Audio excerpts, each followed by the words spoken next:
Good morning everyone. Let me know if you can hear me loud and clear. Let me know if you can see me. This is Shreyas here, your physics master teacher, going live on a Sunday morning just because the 2021 aspirants have an exam in the next 2 days. Hello my lovely, amazing warriors. Hello Bhavya, Dhanashri, Om, Samuel, the unknown, Venkatasai, Sumant, Sanspriya. Hello Krishna, welcome everyone. Hi Alini, hi Manzoor. कैसे हो सब लोग? Good morning. Hello everyone. Hi Aditya. Hello Sanjal. Hello Anushka. Hi Hasani. Nice to see all of you. So guys, I am Shreyas. I am the HoD of Physics for JEE Division, and I'm also teaching physics on the Enthuse channel. And I am here on a Sunday morning just so that you guys can revise as many formulas as possible today. And it's not just revision. Let me tell you, today we are also going to see the link between different chapters. We are also going to see how to remember these formulas in a much easier way. We are not going to do chapter-wise formulas. That's the best part of today's class. Today you are going to see the link between all the chapters, and you will see how you can remember and compare the different chapters, and you will be able to remember these formulas in a much quicker way. You will see that by just applying some techniques for one particular chapter, or if you memorize the formulas for one chapter, you automatically memorize the formulas for other chapters. So I'll put gravity over here, then I'll put electrostatics, or in general electrostatics and electrodynamics part of physics, and then the magnetism part of the physics. Now there is a very nice similarity between all of them. Just to begin with, you can see the close resemblance between these three topics starts right from force. Like the force of gravity is G m1 m2 divided by r square for gravity, whereas in electrostatics it is 1 upon 4 pi epsilon naught q1 q2 divided by r square. And in magnetism, understand that same force will be mu naught by 4 pi. Instead of charges, you have magnetic poles. This is m1 m2 by r square. Please understand these are poles here, and this m1 m2 is mass over here. So that's the difference. Be careful. Yep. So this formula session will last for quite some time, obviously between 1 to 2 hours, somewhere between that. And everybody knows this value. It is 9 into 10 to the power 9 in SI units, and this is 10 to the power minus 7. Now, not just this, guys. In fact, even in field, if you calculate the electric field or gravitational field or magnetic field, you will see for gravitation the formula is Gm divided by r square with a r hat and with a negative sign. What this tells you is that if you have a mass and if you are at a distance r, the gravitational field is towards the mass. That's why the negative symbol. This is a unit vector. This does not have any magnitude. The magnitude is 1. The magnitude is over here. This is only the direction. Like you write 5 I cap, 7 I cap and all of that. Similarly, in electrostatics, the formula is 1 upon 4 pi epsilon naught q divided by r square, and this is r hat. So this is with the bar. So again, you have a charge. You are at some distance r. So the field over there is in the direction of r hat. Similarly, next formula for magnetism, if you have a small element dl which is carrying current I and you are at a distance r, then the magnetic field is given by mu naught by 4 pi I dl cross r hat. Okay, dl bar cross r hat, and you have r square over here. You can see the close resemblance again between all the formulas. You have a constant. Instead of charge or mass over here, you have ideal, and instead of just r hat, you have cross r hat, and in the denominator you always have r square. Yes. So let me be very clear about this. This is also for JEE and NEET. Number 2, this is not chapter wise, Prabnur. We are relating all the chapters together. We are relating all the chapters together. Okay, it's not like this is only gravity. Gravity, electro and magnetism, all the chapters combined together. Now, the next important thing that you can see between these three chapters is related to, you know, the different geometries. So let's say, again, let me put electro over here. Oh, sorry, I wanted to put gravity. Gravity, we had electro, and here we had magnetism. Now, if you talk about the geometries, the first geometry being the shell. If you have a shell of mass m and you are inside the shell, the field is 0. Whereas when you are outside at a distance r, the field is gm by r square. I hope you remember this. What is E? E is the field, bacha. Electric field, gravitational field. Please don't tell me, guys, you do not know anything about field or anything, because if you do not know anything, then this lecture will not be useful. Remember, this is a formula revision session plus trick session. Okay, so you cannot say that, sir, what is this E, sir? What is G? I mean, if you are not knowing that, then it will be a big problem. Let me tell you that. Is shell a solid? No, shell means it's hollow. Always shell means hollow. Solid sphere or sphere usually means solid, completely full inside. Similarly, in electrostatics, again, when you are given a shell, all right, and if you are inside, the field is again 0, but the moment you go outside at a distance r, the formula for field is kq by r square. So this is the field inside and outside. In magnetism, you do not study shells. You do not study shells. Okay. When you talk about solid spheres, when you talk about the solid sphere, okay, so it's completely full inside, okay. Then when you are inside the solid sphere at some distance r, the field value is given by gm small r divided by r cube. That's the value inside. And when you are outside, the value of the field, let's say you are somewhere here, the value of the field here is just gm by r square. Now the point to be noted is that when you are outside, the shell or solid sphere behaves like a point mass, as if it's a point mass and you are at a distance r. But when you are inside, things change. Remember, whenever you are inside a shell, the field is 0. But whenever you are inside a solid sphere, there are some shells which are inside of you and there are some shells which are outside of you. So for those shells which are outside of you, the field produced by them would be 0, or their contribution will be 0 for those shells which are outside of you. Only those shells which are inside will contribute. Yes, I hope this is clear. Yes. Now, next thing over here in electrostatics, you will see that again, if you have a uniformly charged sphere, okay, if you have a uniform charged sphere, what you will get is very, very similar, guys. Again, when you are inside somewhere at a distance r, the value of the field will be k q r divided by r cube. But when you are outside of it, then the formula will be k q divided by r square.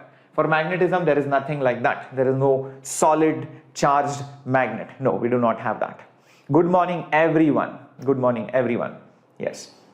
Now, oh guys, no, the PDF will not be there. You have to write it down or you take screenshots. So as and when I'm explaining, please scribble it down in your notebook. That's the best way. Or if you feel that, no, I do not have so much time, it's okay. You can watch this. You can take screenshots whenever possible. That's also okay. All right. Now, the next thing that you should know is for a ring. Let's go to the next geometry, guys. Let's go to the next geometry. Okay, so the next geometry that we are going is for a ring. So if you have a ring of mass m and some radius r, and if I'm standing here, then the value of the field is given by, I don't know if you remember this, but it is gmx divided by r square plus x square whole raised to 3 by 2. This is x, this is r, the radius, and this is x. So the field changes. In fact, if you put the value of x as 0, you will see that the field will also be 0, because at the center all the fields will cancel out each other. Similarly, for a ring which is charged with charge q and the radius is r and you are at a distance x, the value of the field will be again given by k q x divided by r square plus x square whole raised to 3 by 2. That's what you're going to get. Yes. Next up, for magnetism, you also have a ring, but instead of a ring, you call it as a coil. You usually call it as a coil carrying current. This is R, and you're on the axis of the coil.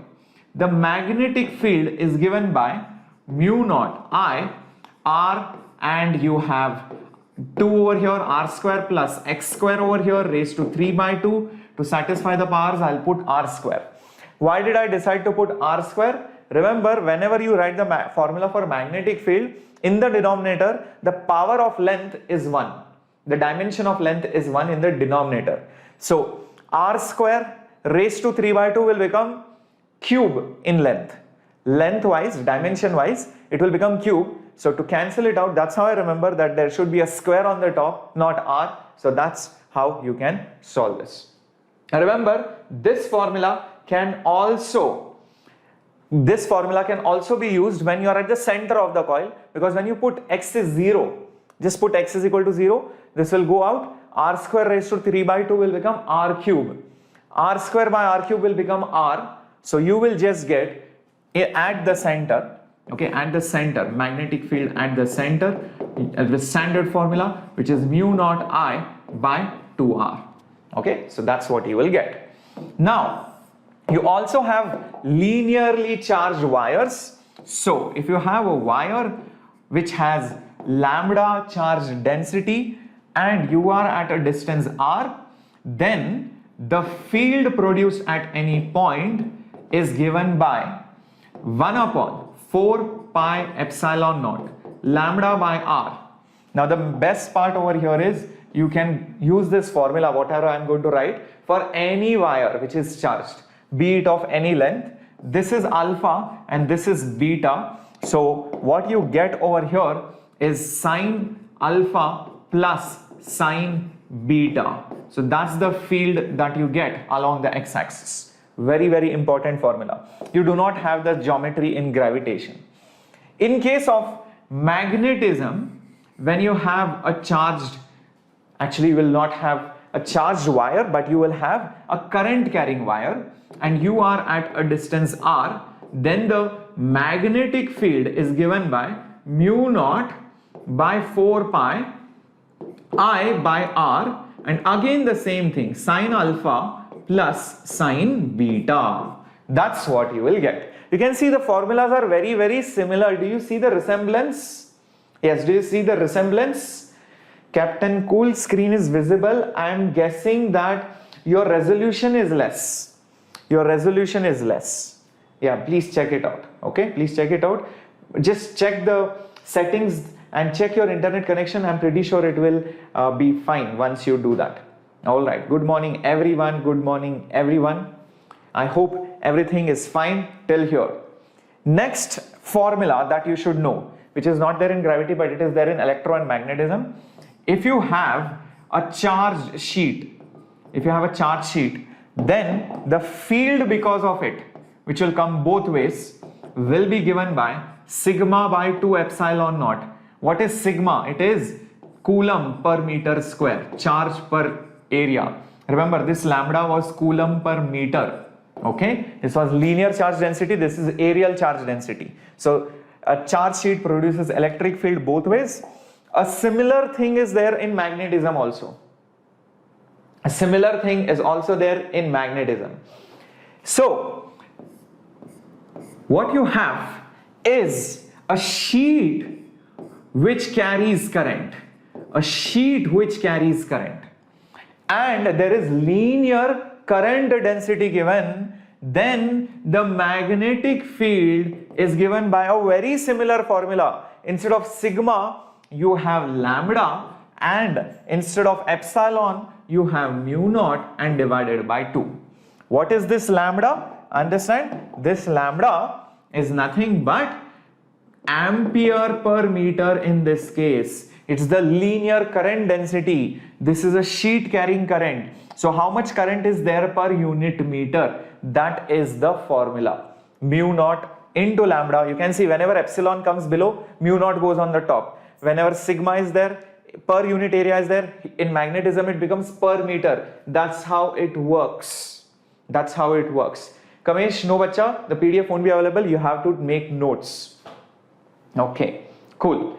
So, well, I hope everybody is clear till this point. Yes, Jupudi, entire physics only will be done in this complete session.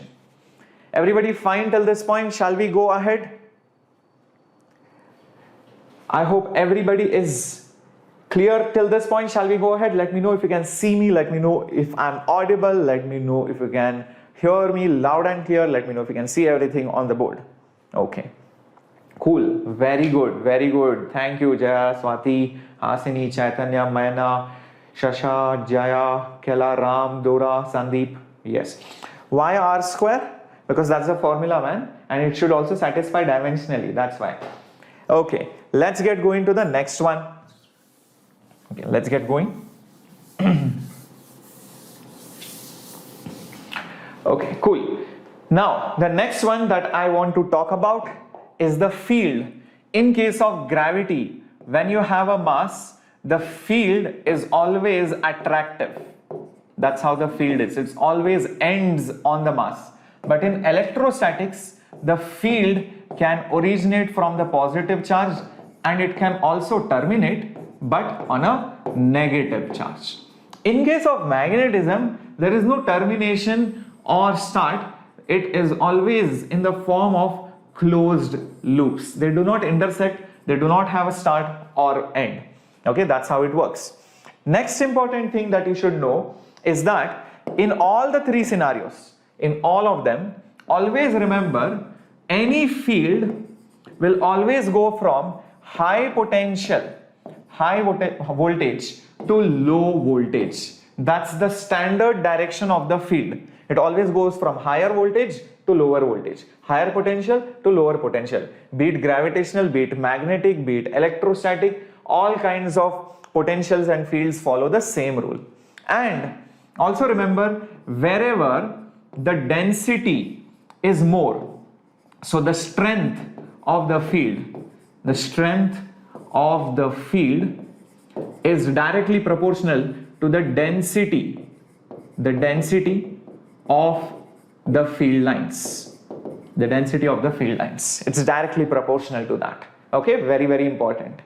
Next up is only for these two cases, and it is for electrostatics. There is some formula called as energy density. So the formula for energy density is half epsilon naught E square. E is the field. Every field stores energy. The density of energy means joules per meter cube. So how many joules of energy is stored in the field? That is, energy density is given by half epsilon naught E square in case of electrostatics. For gravity you don't have that. But for magnetism, the magnetic field energy density is very similar. Instead of epsilon naught, you put mu naught but below. And instead of electric field, you put magnetic field. So that's the formula, guys. So density is half B square by mu naught. Okay. So remember these formulas, very, very, very important. Yep.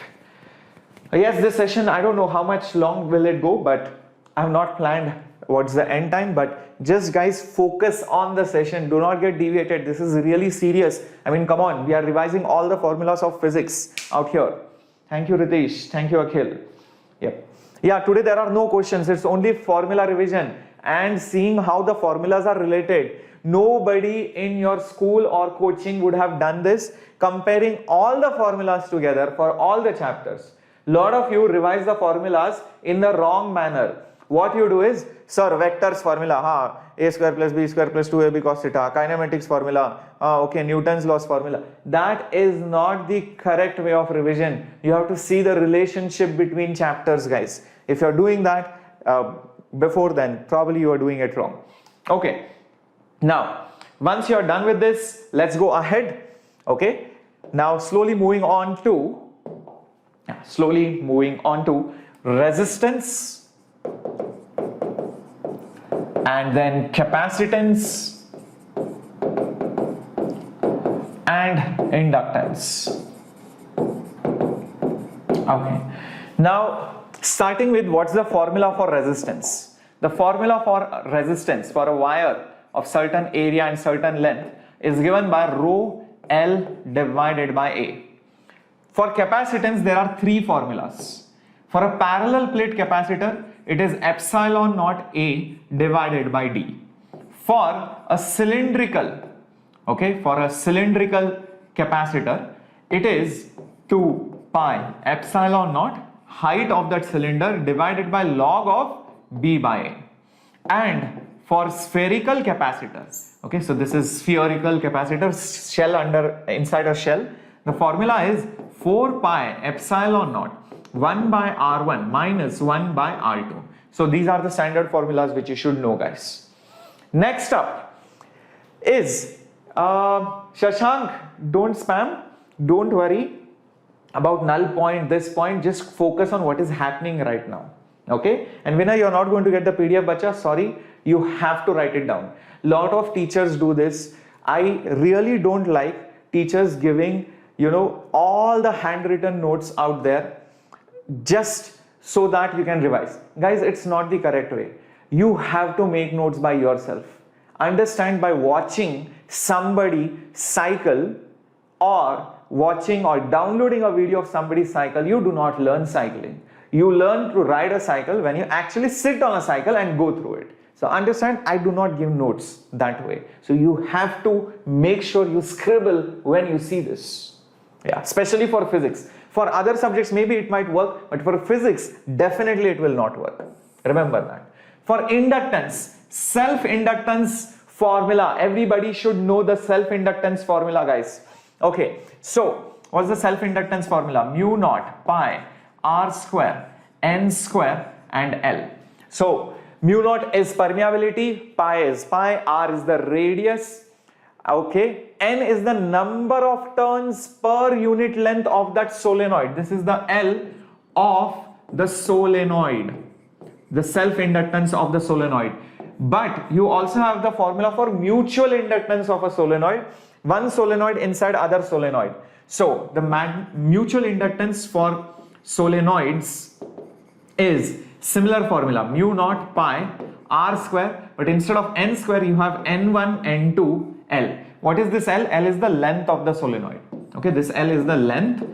Okay, this is the length. This N is number of turns per unit length.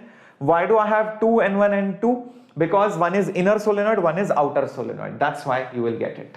Understand that. Yeah. Next up that you should know. Okay, so here there are some special formulas for resistance and current and all of that. Like current is NVIDIA, that graphics card company, NVIDIA. So current is equal to number of carriers per unit volume into drift velocity into electron charge into area. If you want, you can take area below, and I by A actually becomes J, which is current density. This is the current density formula which you should know. Also remember one more thing, J and rho are related to each other by like this. Just like you have V is equal to IR, instead of voltage you have electric field, instead of current you have current density, and instead of resistance you have rho. So this is also a very important formula which is equivalent of Ohm's law.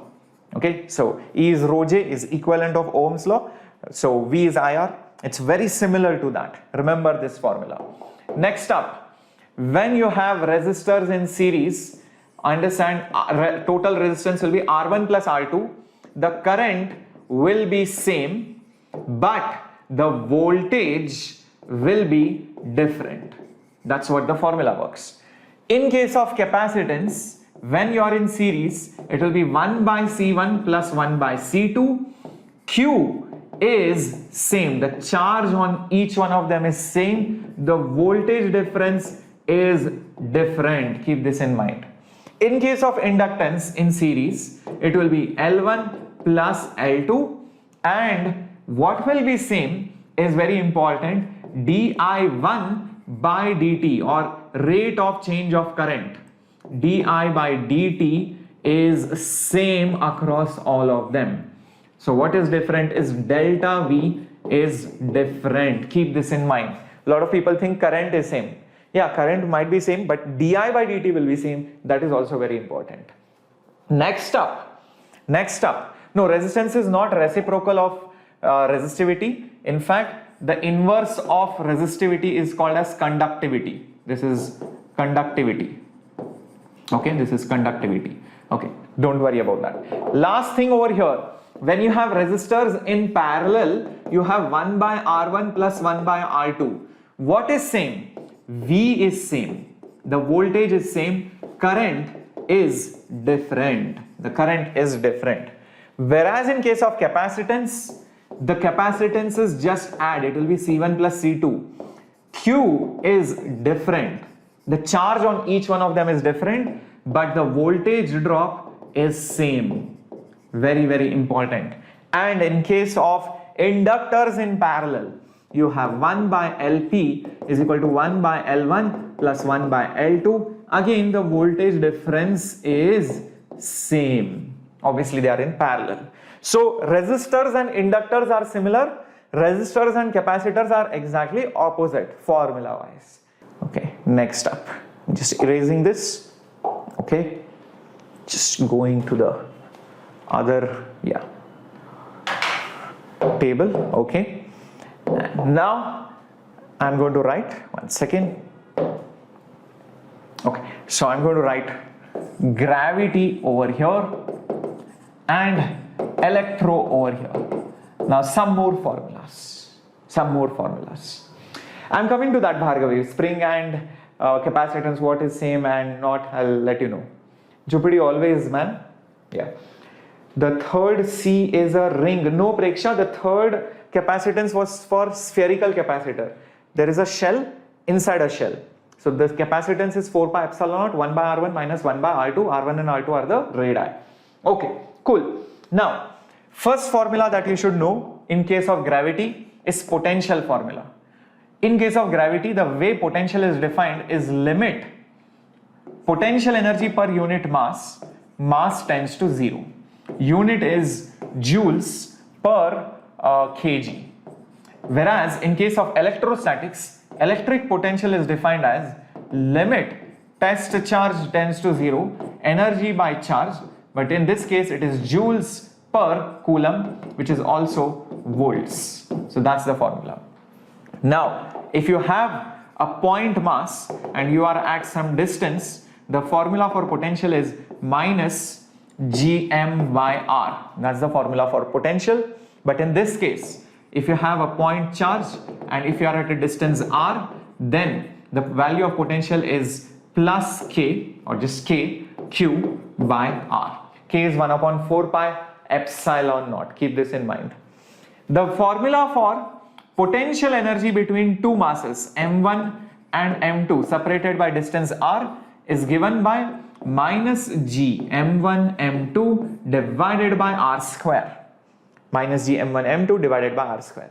Similarly, in case of electrostatics, what you have is Q1 Q2 separated by R. The formula for potential energy is K Q1 Q2 by R square, where K, oops, sorry guys, my bad, it's not R square. Yeah, G M1 M2, I'll just erase it. So G M1 M2 divided by R, and in case of electrostatics, what you have is K Q1 Q2 divided by R. Yeah, so there is R over there, and here you have G, here you have K, here you have mass, here you have Q. So that's the difference. Next up, what you have? Is uniformly distributed sphere equal to solid sphere? Yes, Akhil, it is.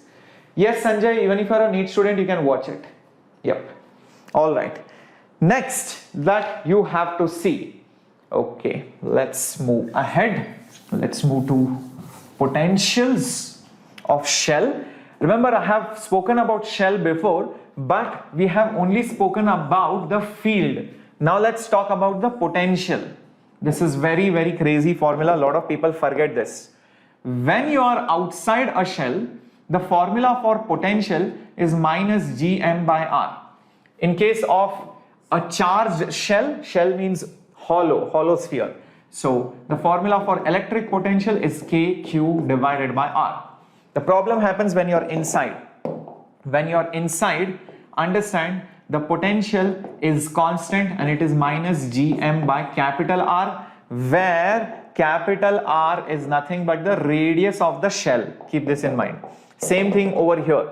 When you are inside a shell at some distance, doesn't matter where you are, the formula for potential is Kq by capital R. It's constant inside a shell. Okay.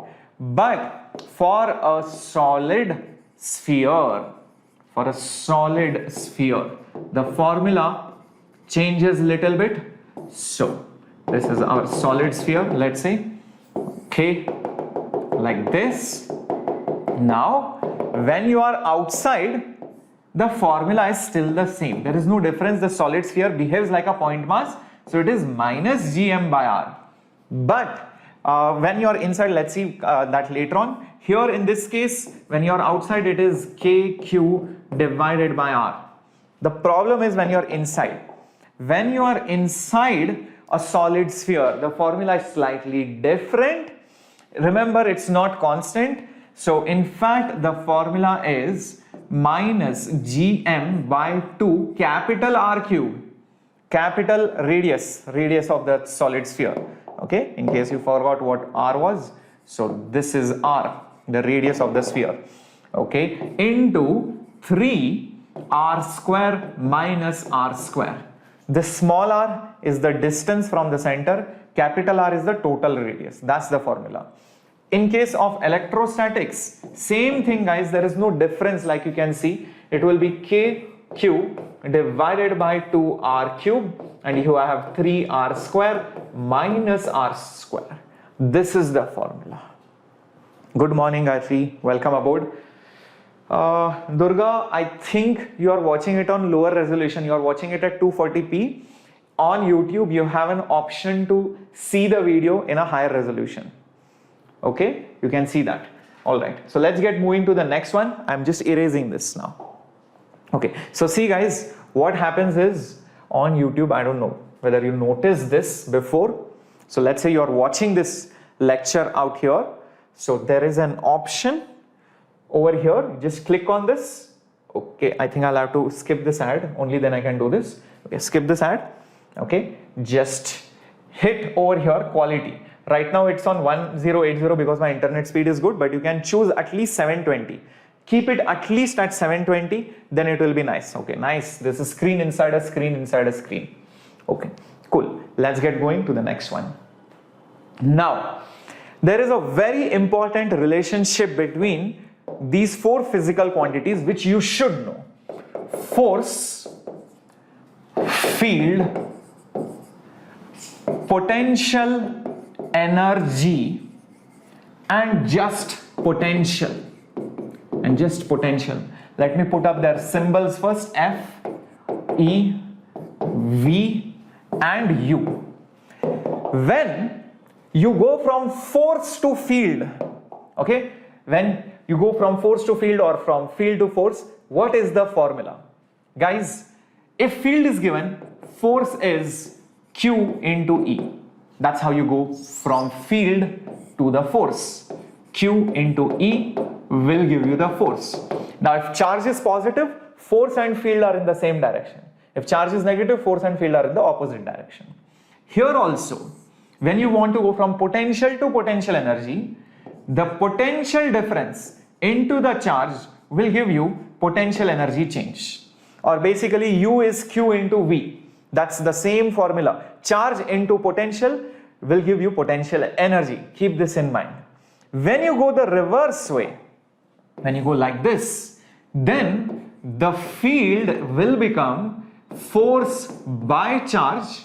Okay, usually people put this limit q tends to 0 because you always use a test charge to measure the field. That's how you find the field because of other charges. You divide it by the charge and make the charge very small so that the charges field does not create new fields. So that's why limit q tends to 0. Same thing works here. So the potential will become limit q tends to 0 u divided by q. Now you can also go from here to here or from here to here. How do you do that? Well, let me show that to you. If you go from u to force, then F is minus du by dr. Force is rate of change of potential energy with respect to r with a negative sign. Same thing you can do from here to here. If you go from potential to field, field is minus dv by dr. Keep this in mind. Okay, minus dv by dr. If you go reverse, if you go from force to energy, obviously if you have to differentiate, you have to integrate if you want to go the reverse way. So that's why when you integrate, what you will get delta u is equal to minus integral f dot dr. This is the formula that you will get.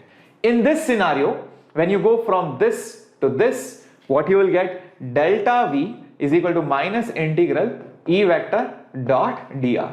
A very, very important chart. Very, very important chart for all of you guys. Yep. That's how it is. Very important chart. You can see so many formulas are there on one slide and you can see the exact relationship between all of them. If you want, I can also put the units. This will be usually in newtons. Field, depending on whether it is electric or magnetic or gravitation, it will be in Newton per coulomb or Newton per kg and all of that. Energy is in joules and this will be in joules per coulomb. That's how it will work. So those are the units. Great. Yes, Akhil, I just mentioned that uniformly distributed sphere is equal to solid sphere, assuming that solid sphere also has uniform distribution. Yeah, okay. Let's get going to the next one. Okay, going back now to here. All right. Now, some more interesting things. You are seeing that complete electromagnetism is being covered right now. This is electrostatics and this is magnetism. Now let's talk about dipoles. If you have a negative charge here and a positive charge here separated by distance of L, then the dipole moment is given by Q into L. This length vector is always from negative charge to the positive charge. So this is the dipole moment. In same way, in case of magnetism, you have south pole and north pole. South pole has negative M charge, magnetic charge, and this has positive M charge. This is the length of that magnet. So magnetic moment is small m into L. The small m is the pole strength. This is the pole strength. Understand that. Similarly, instead of a bar magnet which has south and north pole, if you have a coil which carries current, okay, if you have a coil which carries current, that also has north and south pole. For that case, magnetic moment is NIA. N is number of turns. Remember, whenever you use capital N, it is turns. When you use small n, it is always turn per unit length. Okay, number of turns per unit length. So capital N is always used for total number of turns. Okay, so this is the formula. A is the area vector. Area vector is this vector. Okay, standard formula which you should know. Now, next thing, Anirudh, I have not planned how long this session will be, but easily 1 to 2 hours minimum. You can take it for granted. Just focus on the session, guys. I mean, even if I take 3 hours, it should be worth it because I am revising the entire formulas which you on your own would do it in the wrong way. So learn it the proper way. Okay, since I am spending my Sunday with you guys. Okay, next up, torque formula. When you place a dipole, in some external electric field, then the torque experienced by it is given by P cross E and the potential energy is given by minus P dot E. Lot of people forget that negative sign. Same thing in case of magnetism. If you have a magnetic dipole here and magnetic field in this way, the torque is given by M cross B and energy is given by negative M dot B. Very, very important formula. Again, if you have a dipole P and you are at some distance, let's say R, and this is angle theta, then the field and potential at this point can be found. What's the formula for field? The formula for field is 1 upon 4 pi epsilon naught dipole moment divided by r cube. Yeah, there is a r cube here, not r square. Be careful. And you have root 3 cos square theta plus 1. This is the formula. And remember guys, the field will make some angle alpha with this line. And that angle alpha can be found out by this formula. Tan alpha will be tan theta, the whole thing divided by 2. That's the angle alpha with the relationship to theta. That's the formula guys. And same thing is also valid in this case. If you have a magnet, bar magnet placed this way and you are at a distance r, then the magnetic field is given by mu naught by 4 pi. Here you have m divided by r cube and here you have 3 cos square theta plus 1. Same formulas are valid. Similarly, Navrata, whatever doubts you have, you can ask me later on also. And even if you have not attended previous sessions, it's okay. You watch this lecture live and later on you watch the previous sessions. The potential formula is given by 1 by 4 pi epsilon naught and you have P cos theta by r square. This is the formula for potential. Same thing in magnetism. That's why I'm doing both chapters together. I hope you see that. And this will be mu naught by 4 pi and you have m divided by r square. Guys, aren't you seeing that when you study both chapters together, you are seeing the relationship between them, you are seeing how they are related, and it's like in one stone you are hitting two birds. Alright, great. Let's get going to the next one. Alright, I hope you have written down all the formulas guys, because these are very, very important formulas. I'm revising all the formulas by relating all the chapters. Okay, so Bhaskaran, you need to attend mock tests, you need to attend our live sessions, you need to attend regular classes through which you see the teacher solving the problems. Only then you will get a very good understanding of how to apply these formulas.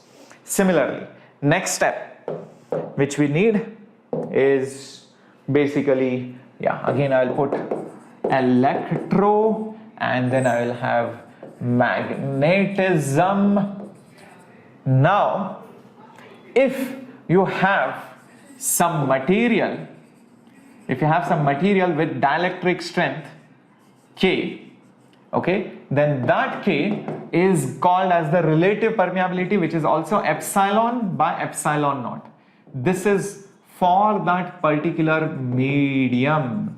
This is the dielectric strength. Very, very important.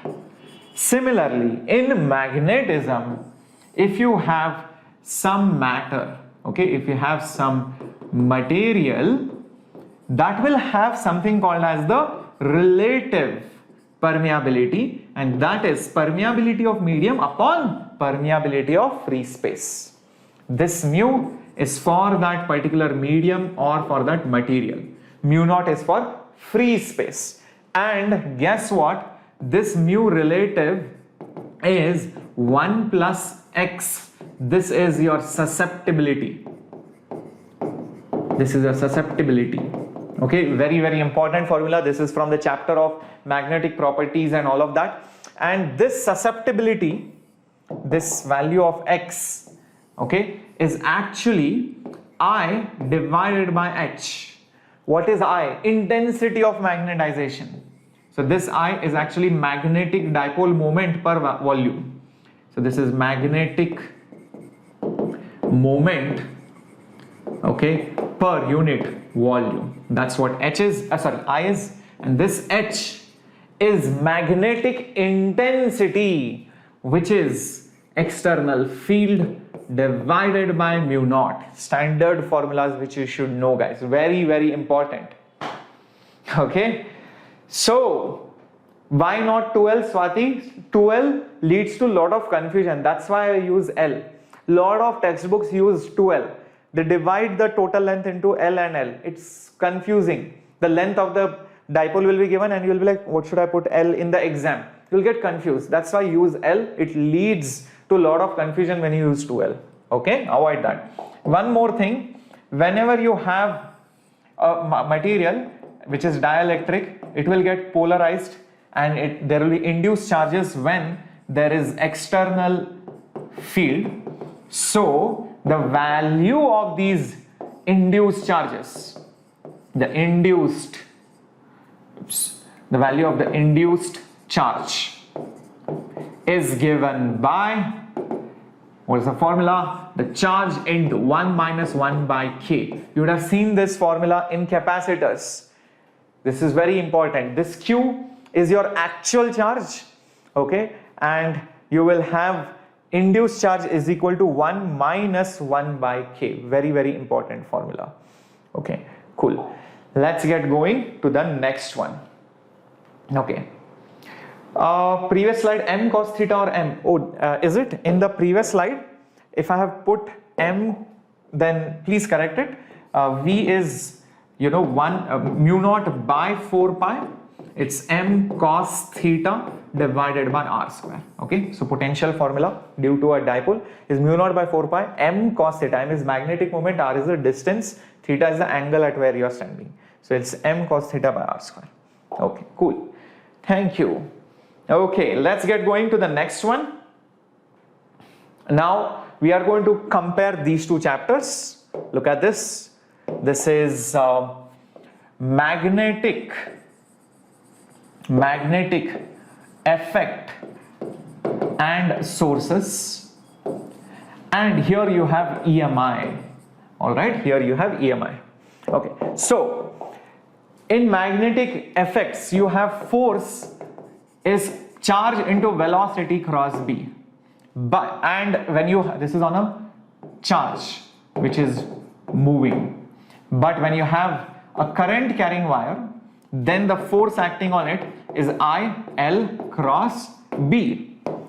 In case of EMI, when you have a wire of length L which is moving, there is EMF which is developed across it. That EMF is L vector dot V cross B, standard formula. It's a scalar triple product, L dot V cross B. That's the EMF introduced across the ends of a moving conducting wire.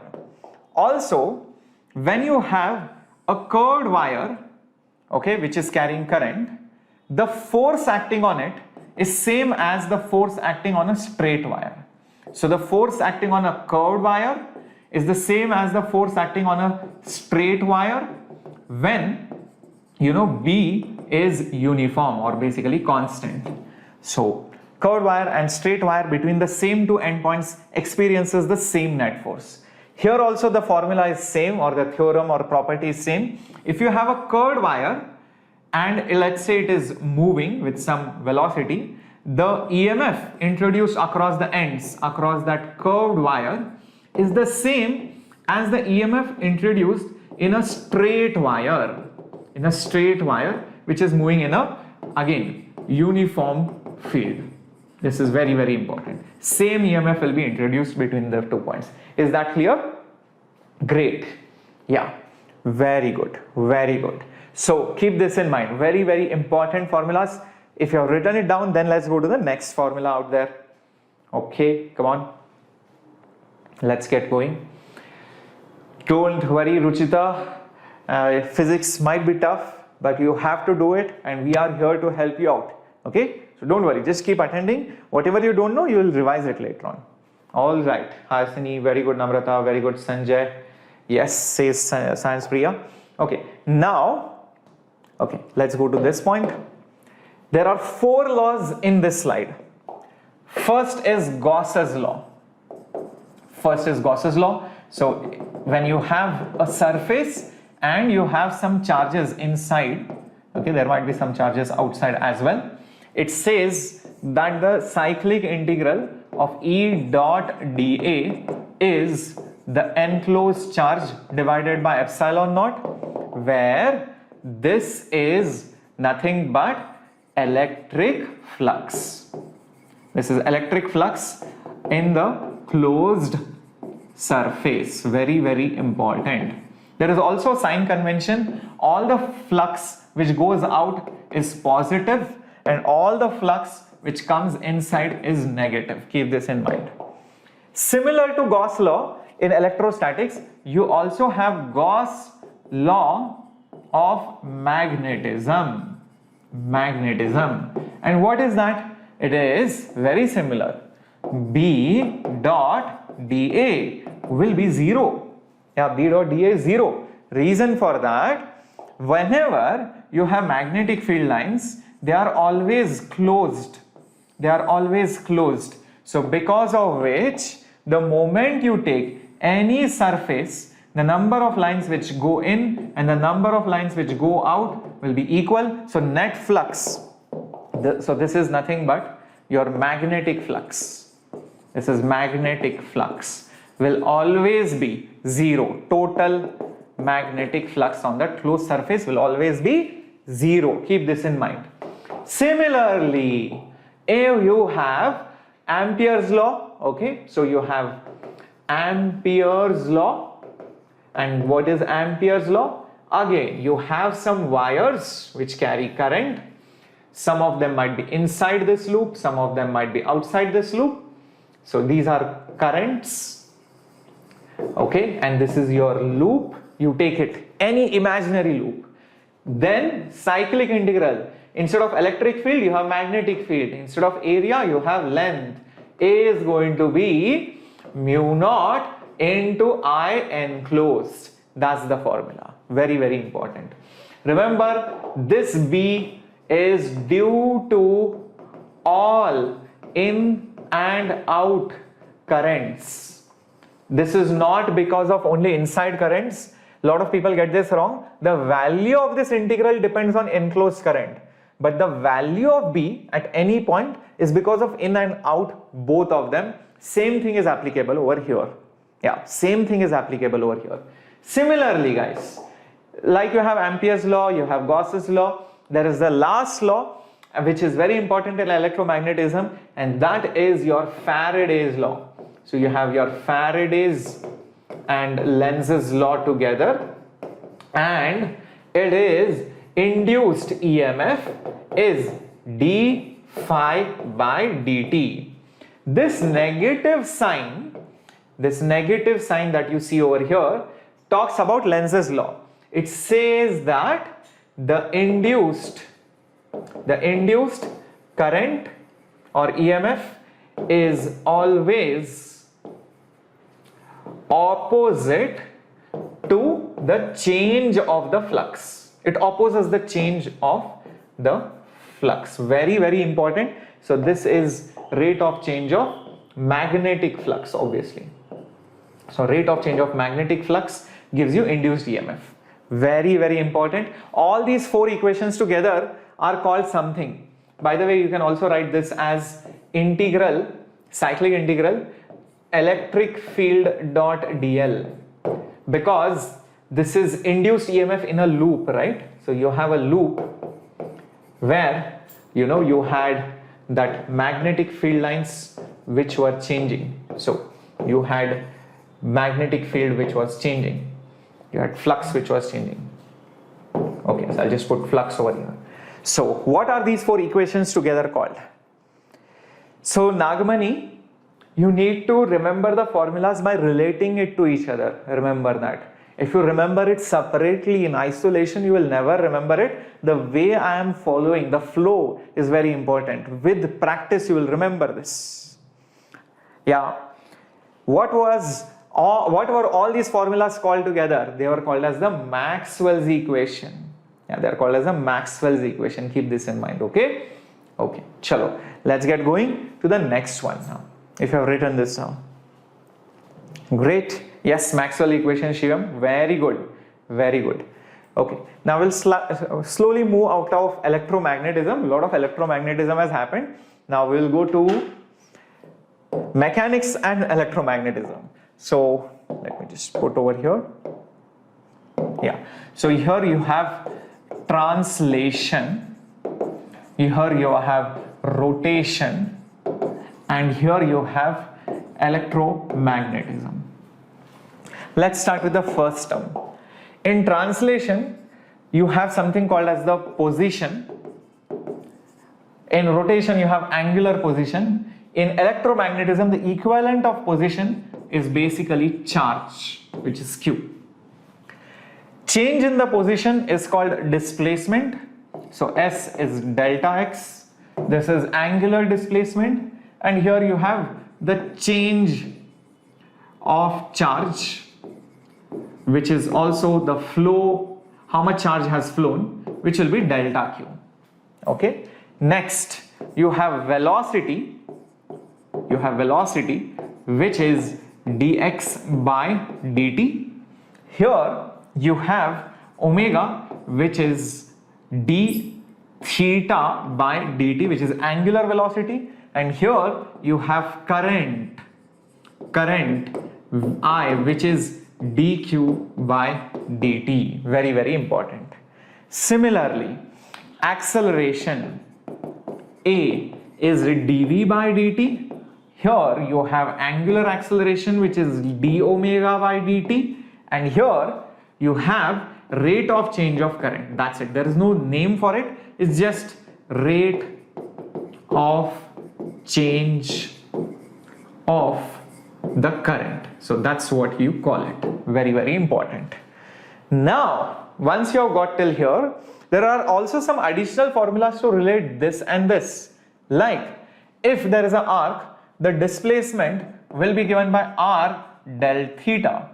Velocity will be r omega.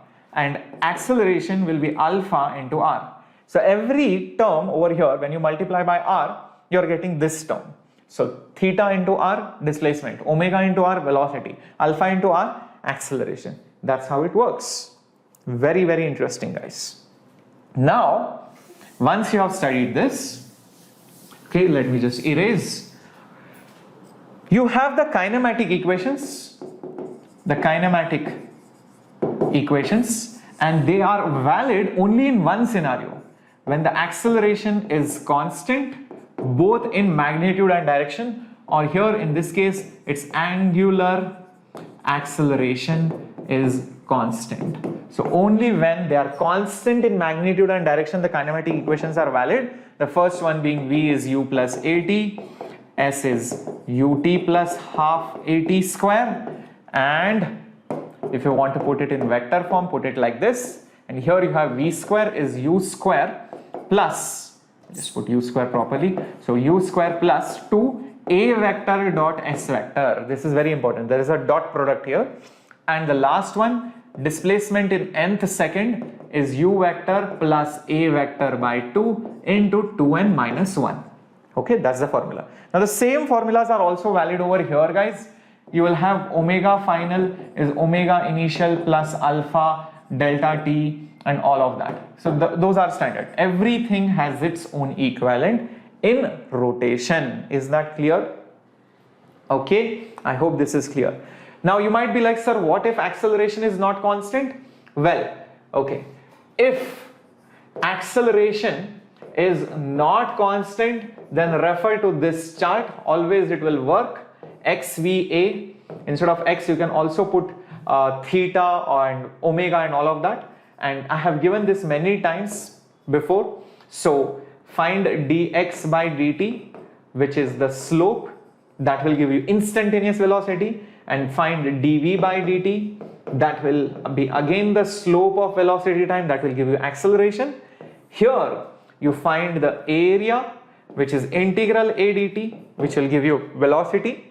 So from acceleration to velocity, and from velocity to position, again find the area under velocity time, that will be integral v dt. So that's what you will do in case acceleration is not constant. Basically you need derivatives. Also certain times you will need this rule where you might be doing this, where you replace acceleration is dv by dt using chain rule. Very, very important. Sometimes it is needed, and you write it as dv by dx into dx by dt. And remember, dx by dt is velocity. So it will become dv by dx into velocity. So this conversion also you should know for derivatives. Very, very important chain rule formula. Okay, let's get going to the next one. Okay. Guys, I hope you have smashed the like button to show your love and support, because I need your energy via your support. Share this session with your friends. If your friends are sleeping, wake them up and get them over here. Okay, we need to make sure that we all are motivated. You are motivated, I am motivated, I am full of energy, you are full of energy. That's how it is.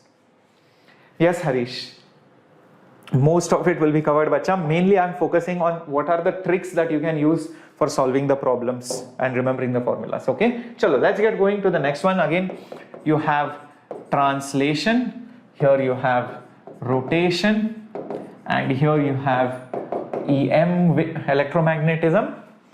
Now in translation, inertia is measured by mass. In rotation it is I. In electromagnetism it is inductance. Keep this in mind. Okay, very, very important.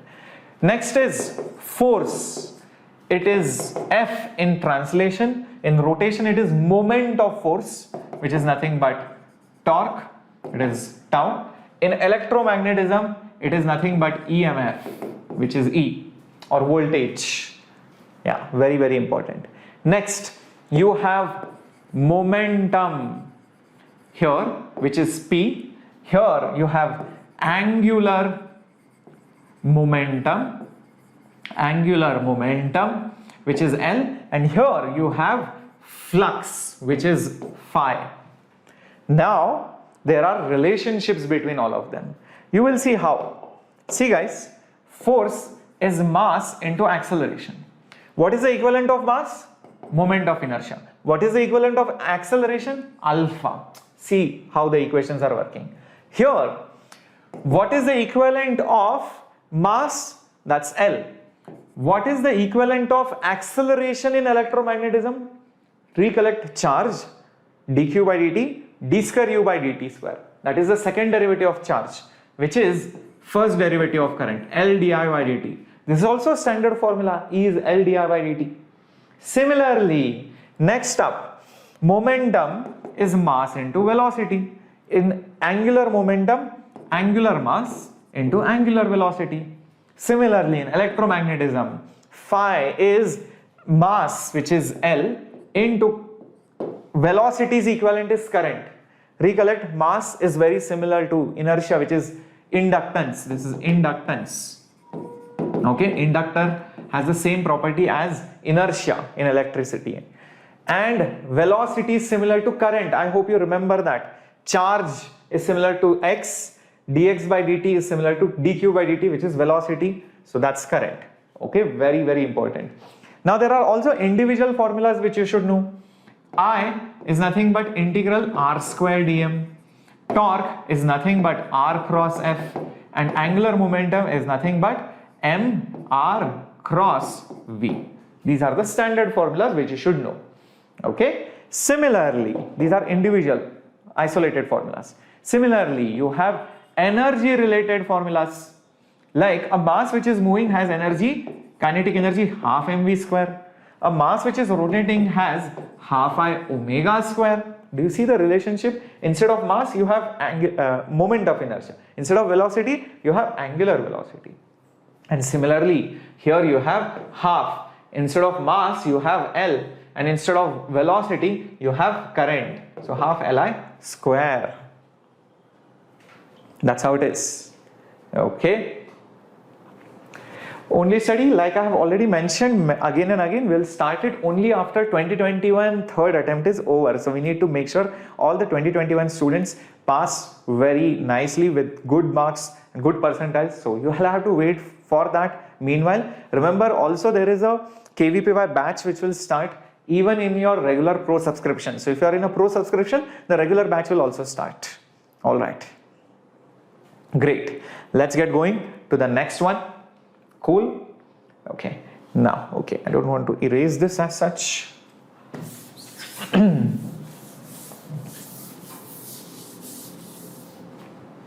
Okay. Now, we will also bring in SHM over here. When you have a spring and a mass, okay, which oscillates, here you have a torsional pendulum, okay, and here you have an inductor and capacitance. First of all, the equivalent of spring constant, this is spring constant. Here you have torsional constant, okay, and here you call it as capacitance. And the equivalent of torsional constant or spring constant, remember, is 1 by C, or C is 1 by K. It always is inverse. So capacitance is inverse of spring constant. Just keep this in mind. Now you will see how it works. The time period of oscillation is 2 pi under root mass by spring constant, standard formula. For torsional pendulum which rotates like this, the time period is 2 pi under root. Instead of mass, you have moment of inertia. Instead of K, you have torsional constant over here. The symbols are very similar. In this case, for LC oscillation, it is 2 pi under root. Instead of mass, you have inductance, and instead of K, you have 1 by C. So that 1 by C will go up and it will become 2 pi under root LC. That's how it works. Very, very interesting formula. Although there are some special formulas for simple pendulum and all of that. So for simple pendulum, standard formula 2 pi under root L by G is what you should know. And for a physical pendulum, also you should know the formula. It is 2 pi under root I by mgd. That's also a standard formula. What is this distance? That's the distance of center of mass from the hinge, wherever you are hinging it. So that's the distance which you should know. Now, in case you're wondering what these torsional constant, spring constant formulas are, well, let me tell you. F is kx. That's the standard formula. In case of torsion, its torque is equal to k into theta. If you rotate it, the restoring torque is k theta. Here the restoring force is kx.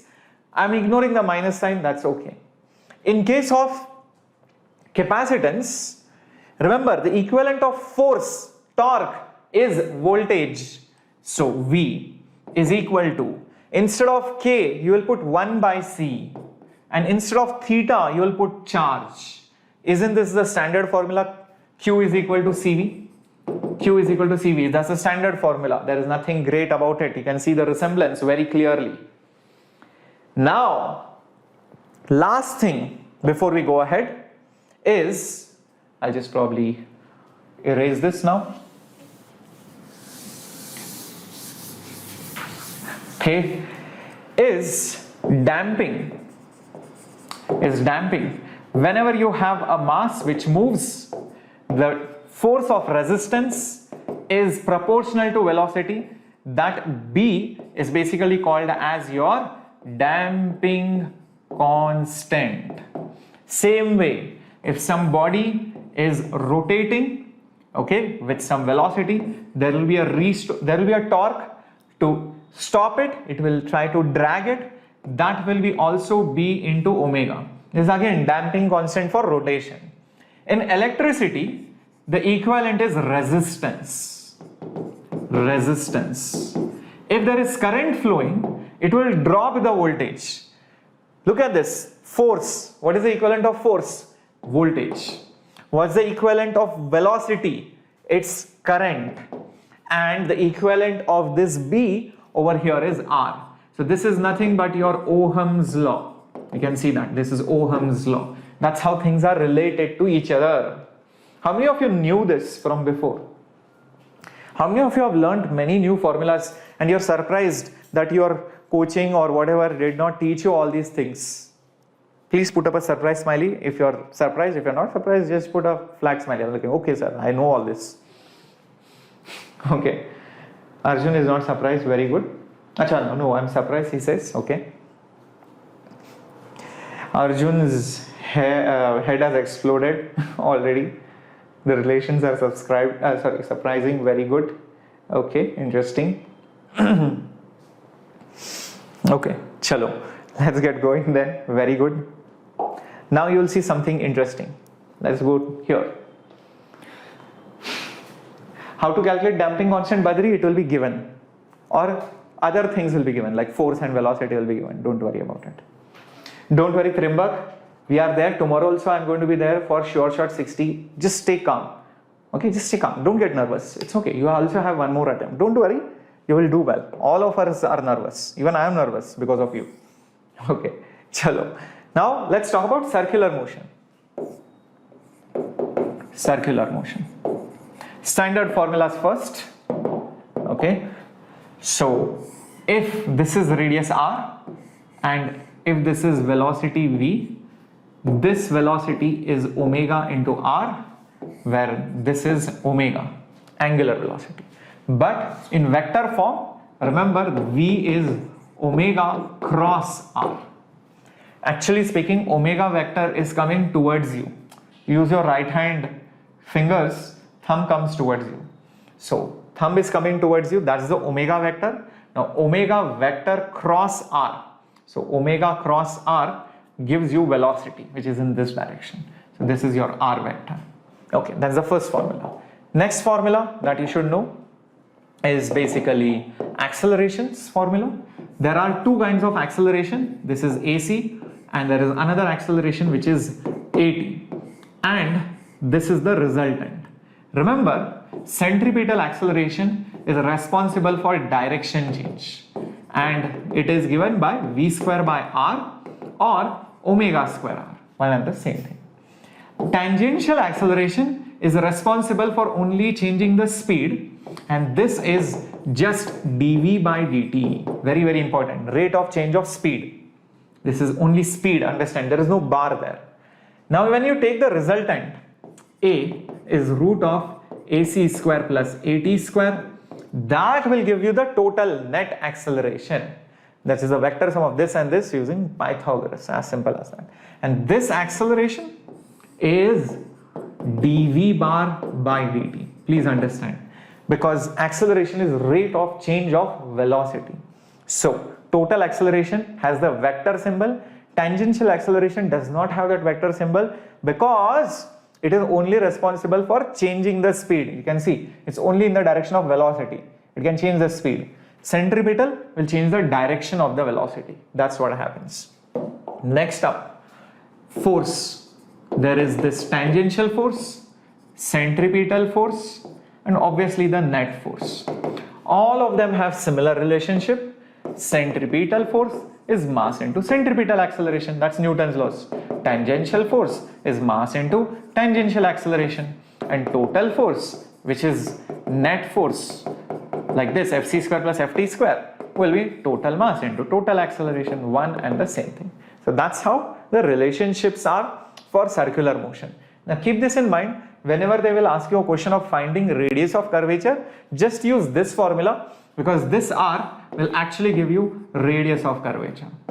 So if you know acceleration and velocity, you can easily find radius of curvature. There is no need to remember complex mathematical formulas for radius of curvature. Keep this in mind. Okay, let's get going. Very good. Thank you, Ankit, so much. Parth, it's not about my preference. It's about this channel being for English medium students. When you grow up in life and when you go to IIT, the medium of instruction is English. When you join a job, the medium of instruction is again in English. When you travel abroad, you will need English. When you are going to interact with a lot of people out there, all the decision makers, all the CEOs, all the managing directors, all the bosses out there, it's going to be again in English.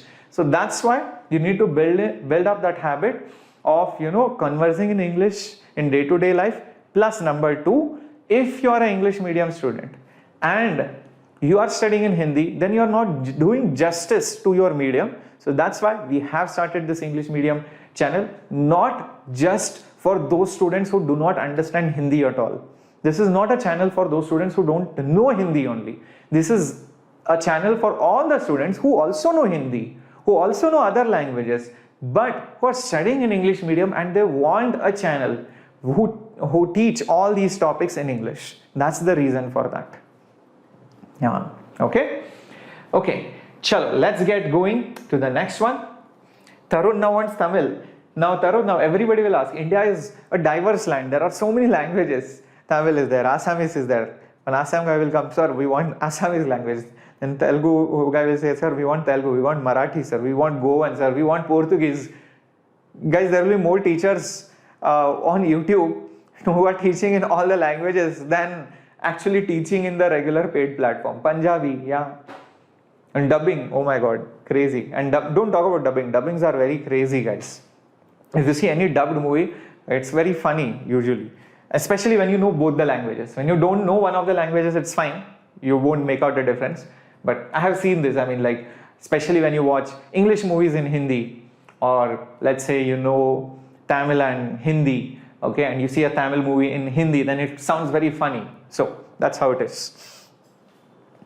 Okay, cool. So let's get going.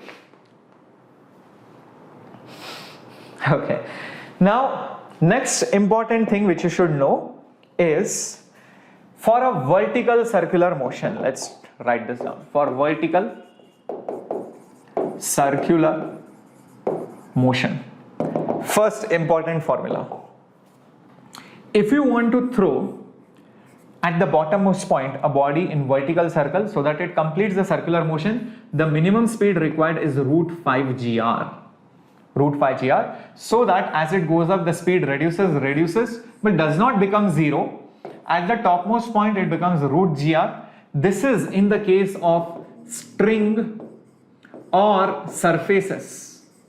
Whenever there is a string pendulum or there is a surface, there is a car given and the track is given like this so that it does not lose contact.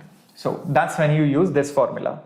There is another formula you might have seen where the speed is little bit less, root 4 gr. So as it goes up, the speed reduces and becomes just 0 at the topmost point. This is the formula which you should use for rods so that it goes till the topmost point. Similarly, you have one more formula where you throw the object with only root 2 gr speed. When you do it with throw it with root 2 gr speed, it will only reach here. It will stop over here. Yeah, it won't be able to go up. So for the body to just reach till the horizontal level, come back and again go here. So the speed at the bottommost point is root 2 gr. Very, very important formulas. Okay, great. Hold on unknown. We'll do everything. AC, BC, DC, everything we'll do. Hold on, just hold on. Okay, next up. SHM. Let's talk about SHM related stuff. Simple harmonic motion. Okay. Now, the way we should look at SHM is, you know, when you have an object going in a circular path, the shadow of it as it goes, the point where the projection is, okay, so when it reaches here, that shadow oscillates, so that is the SHM. So that's the starting rule, remember. So SHM is nothing but the shadow or projection of uniform circular motion. Okay, so let's do this. Very simple. Let's say there is a particle here at t is equal to 0. This angle is the initial position of that particle, and that particle moves with angular velocity omega. It's performing uniform circular motion, right? So after some time it reaches here, okay, at t is equal to t. the new angle which it has moved will be velocity into time. So this angle will be phi plus omega t. Now, when you drop a perpendicular, this is the point which is moving. So this is x coordinate of that particle, which will be if the radius is a. Okay, so what is a? It's the radius. Then you will see this value will be equal to a. This is phi plus omega t, if you understand this, because this is phi plus omega t. This will be also phi plus omega t. Alternate angles. A sine omega t plus phi. This is what you're going to get. Oops. A sine omega t plus phi. Yep, this is the formula. Now, even this particle which is going in circular motion will have some velocity. This velocity will be a omega. So you will see that this particle over here will have some velocity which is given by derivative of this, derivative of dx by dt. So dx by dt is derivative, which will be a omega cos omega t plus phi. That's the formula. Now, there will be also acceleration, which you can differentiate and figure out, and this will be equal to minus a omega square sine omega t plus phi. Now, what are these angles called? Very, very important. This phi is called as the phase angle, initial phase angle. Phi plus omega t is called as the phase. This thing which is rotating, can you see that? This thing which is rotating, this is called as the phasor, and this diagram is called as the phasor diagram. That's what you call it. Similarly, you also have energy related equations over here. Kinetic energy of SHM is half mv square. Potential energy for spring mass system which is oscillating is half kx square. But when you add the total, and when you add them and get the total energy, you will get half k a square. What is this a? It's the amplitude of the oscillation. The same a which is there over here is the amplitude. Also, there are some more equations which you should know, like acceleration in terms of x is minus omega square x, and velocity is omega root a square minus x square. These are also very important relationships when you don't want velocity and acceleration as a function of time, but you want it as a function of x. So this is how it looks like. Very, very important formulas for SHM. Okay, cool. Let's get going. What is the physical significance of phase angles? It helps us relate the SHM to a circular motion, which makes the problems easier. So when a problem involves oscillation, you can think or convert it into a circular motion problem and then solve it, which might make it look easy. That's the whole point. Okay, cool. Now you will also see the importance of phase in AC, alternating current. Alternating current, very, very important. So if you have an inductor, a capacitor and a resistor connected to an external voltage, let's say E naught sine omega t, okay, I don't know, plus phi, okay, and there is some current flowing through it. This current is I naught sine omega t. What is this phi, you might be wondering? This phi is nothing but phase difference between voltage and current in AC. In AC, voltage and current do not increase and decrease simultaneously. There is a phase difference between them. Each one of them will have some voltage across them. Let's say VL naught, VC naught and VR naught. Why am I putting naught? That naught stands for maximum values. Maximum voltage across L, maximum voltage across C, maximum voltage across R. So that's why that naught. So like you can see over here, this E naught stands for amplitude. This is the amplitude, or max value. This is the max value.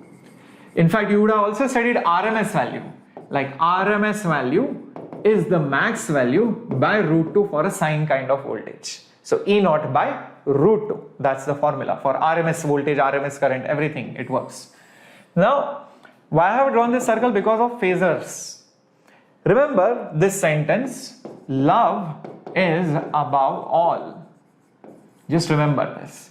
From this statement, you will remember XL is on the top. Obviously, XC is below, love L is on the top, and R is towards your right, R for right side. So that is XR over here. These are three vectors. When you, oops, sorry, this is just resistance, my bad. Yeah. So when you take these three vectors, you take the resultant, what you get is Z. Now what is this XL? This is reactance. It is the equivalent of resistance for inductor. This is also reactance for capacitor. Okay, this is capacitive reactance. And what is this Z called? This is called as impedance. This is called as impedance. Keep this in mind. And this is that same phi which you are looking for.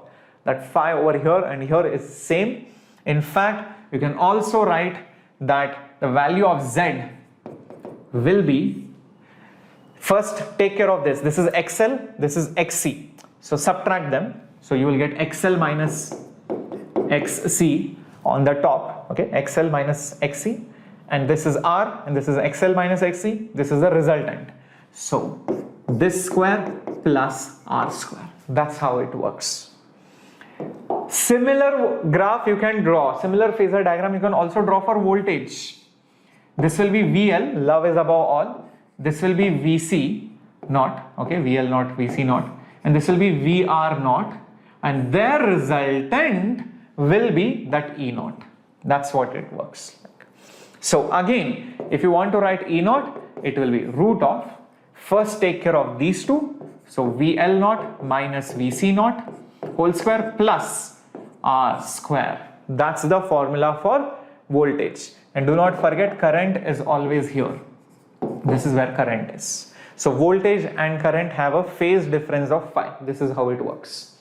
Similarly, remember one more thing. Any voltage is current into resistance. Example, total voltage is current into total resistance, which is called as impedance. Voltage across resistance is current into resistance. Voltage across inductance is current into inductance's resistance, which is called as reactance. So XL. Voltage across capacitance is current into XC. So Ohm's law is valid for individual parts or the entire entity as a whole. So it depends what you take. If you take resistance, voltage across resistance. If you take impedance, total voltage. That's how it works. Last thing over here, at resonance, very, very important, at resonance, the total impedance is R because the value of phi is 0. And at resonance, current is maximum, very, very important. One last thing before we end the discussion and go to the next part. The power value, the power loss is given by VRMS, IRMS, cos phi. Very, very important, where cos phi is called as the power factor. Very, very important formula for power in AC circuits. And this is also given by IRMS square into just resistance. Okay, so you have the entire AC on this slide. Do you love this slide? If you love this slide, please put up a like in the comment section below. Just put up a thumbs up, hit the like button, and also show your yo in the chat box. In the total voltage formula, I squared IR whole square should come.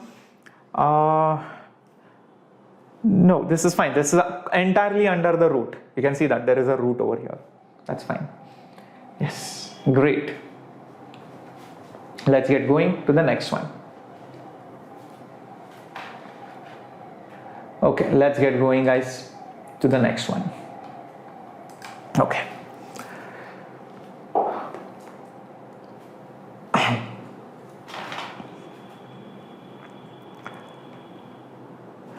Now, next up is, we are going to solid mechanics. We are doing chapter by chapter and we are sometimes clubbing the chapters also, like you can see. I want to do longitudinal, shear and bulk together. Well, longitudinal means when you have an object and you pull it and you will see that the length changes. Shear means you have an object, you apply force like this, so the shape changes this way when you pull it like that. And bulk means you have an object and the volume changes. There are volume deformations because of the changes in pressure maybe. So there are three kinds of stresses based on three kinds of deformation. So first is shear stress. This is stress. Stress is the force which is perpendicular to the surface. You can see this is the perpendicular force divided by area. Shear stress. Shear stress. You can see this is the parallel force. So this is parallel force to the area by area. For volumetric stress or bulk stress, okay, so that bulk stress is just change in the pressure. Keep this in mind. Just change in the pressure is called as bulk stress. Next up, strain. Strain is epsilon naught. Oops, I think I had put up shear over here. My bad. This is longitudinal. Okay. Next up. So strain longitudinal is how much did the length change divided by the original length. In case of shear strain, it's how much did it move, which is x, divided by that height, which is also, if you take this angle, it is tan theta. This is theta. In case of bulk, the bulk strain is change in volume by original volume. That's how it works. Last formula, modulus. Young's modulus is that stress by strain always. So this is Young's modulus. Young's modulus, force by area, which is stress by strain, which is delta L by L. In case of shear, you have rigidity modulus or shear modulus, which has the symbol G, and that is again stress, same thing guys, F parallel by area by tan theta or x by h, whatever you want. For bulk, it is B is equal to delta P, which is which is bulk stress, by bulk strain, which is delta V by V. There is a small catch, there is a minus sign in order to make it positive. Okay, I have explained that before why that minus sign should be there, but remember minus sign is there in the last formula. Okay, write it down. Now, where is that empty slide? Yeah, I wanted this. Going on to surface tension. Yep, going on to surface tension now. Now, whenever you have a fluid surface, okay, so this is the surface of liquid. It has a tendency to contract, and that is called as, that phenomena is called as surface tension. Like when you spray water on the floor, it contracts it from all the sides. It wants to minimize its surface area. So always the molecules on the surface have high potential energy. The molecules in this is the surface molecules, these are the bulk molecules, they have low potential energy. So every molecule wants to go from high to low, not because of gravity, but because of the electromagnetic forces which are there in place. Now, when you draw an imaginary line on the surface, you will see there will be force on this side and that side. If this length is L, this force is F, this F is S into L. This S is called as the surface tension. Please understand, surface tension does not have the unit of Newton. In fact, it has the unit of Newton per meter. So a lot of people think surface tension is a force. No, it's force per unit length, and this force always is perpendicular to the length and it always acts along the surface. That's one formula. Second formula, because I told you it has that extra energy, their difference, which is U, is called as the surface potential energy. So U is the surface potential energy, and USA, that's the way to remember, USA. What is A? It is the area. It's that area of that surface.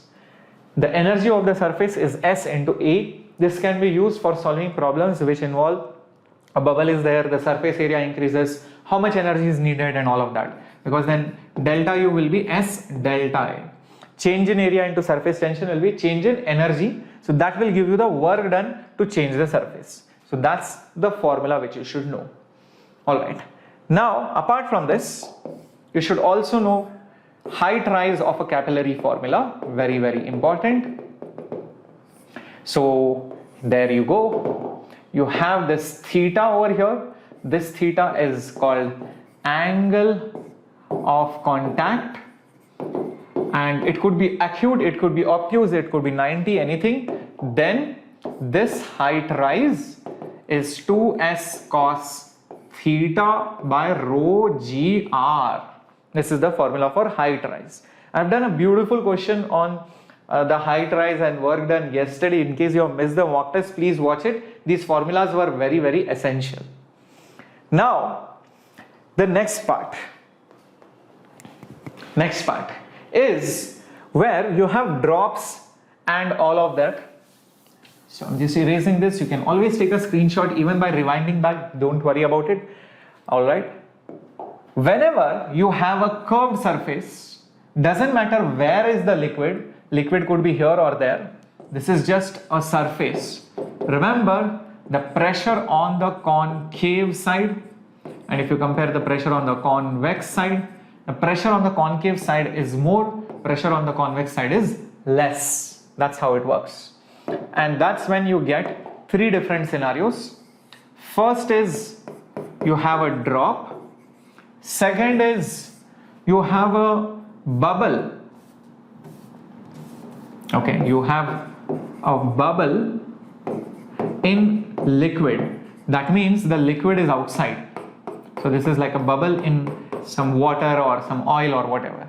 And last thing, this is bubble in air. So this is how it is. There is air inside and air outside.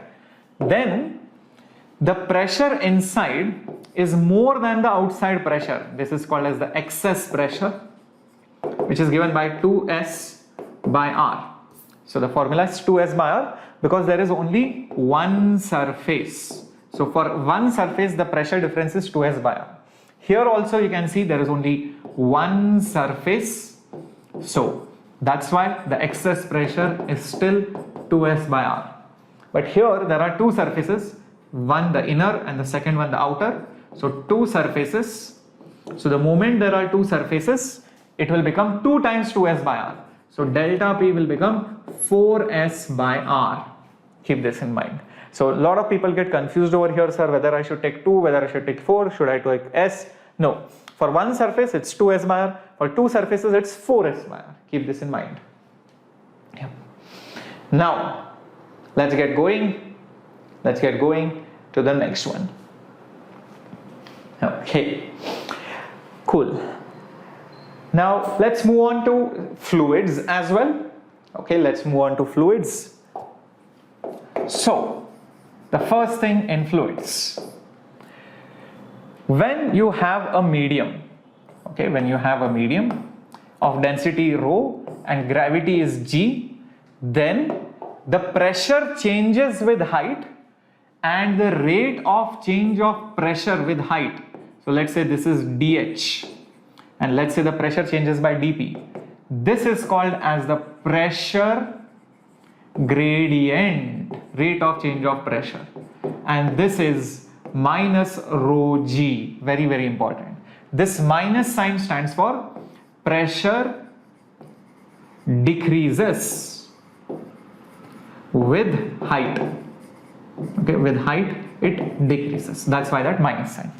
Now, if there is a surface of liquid and you go inside that liquid at the depth h, if the outside pressure is P0, the pressure here is P naught plus rho GH. If you are inside this liquid of density rho. But the same thing, if you go up and the air's density is rho A, then the pressure over here will be P naught minus rho of air GH. Notice there is a minus sign because you are going up. Pressure will decrease. Keep this in mind. Also, keep this in mind, no matter what the shape of that container is or the vessel is, as long as there is air, as long as it is completely full, pressure at same height or same depth is same. So, pressure at same depth or height, whatever you can call, in same liquid is also same. Very, very important to equate pressures. And then you also get the barometer formula. So this is a barometer where you have a liquid and the liquid climbs up in that barometer. So this height will tell you what the pressure is. This is the barometer and the outside pressure is rho GH. Here the pressure is negligible, the vacuum pressure. Okay, very, very important. Its barometer is used to measure actual pressure. Similarly, you have the manometer where you pour a liquid. This side has pressure P1, this side is connected to pressure P2. So there is difference of heights over here, like you can see in that liquid. So this is P1 minus P2 is equal to rho GH. Very, very important. Great. Okay, let's get going to the next one. Okay, I hope everybody is clear about this. All right. Now in fluid statics, the next important formula that you should know is for buoyant force and all of that.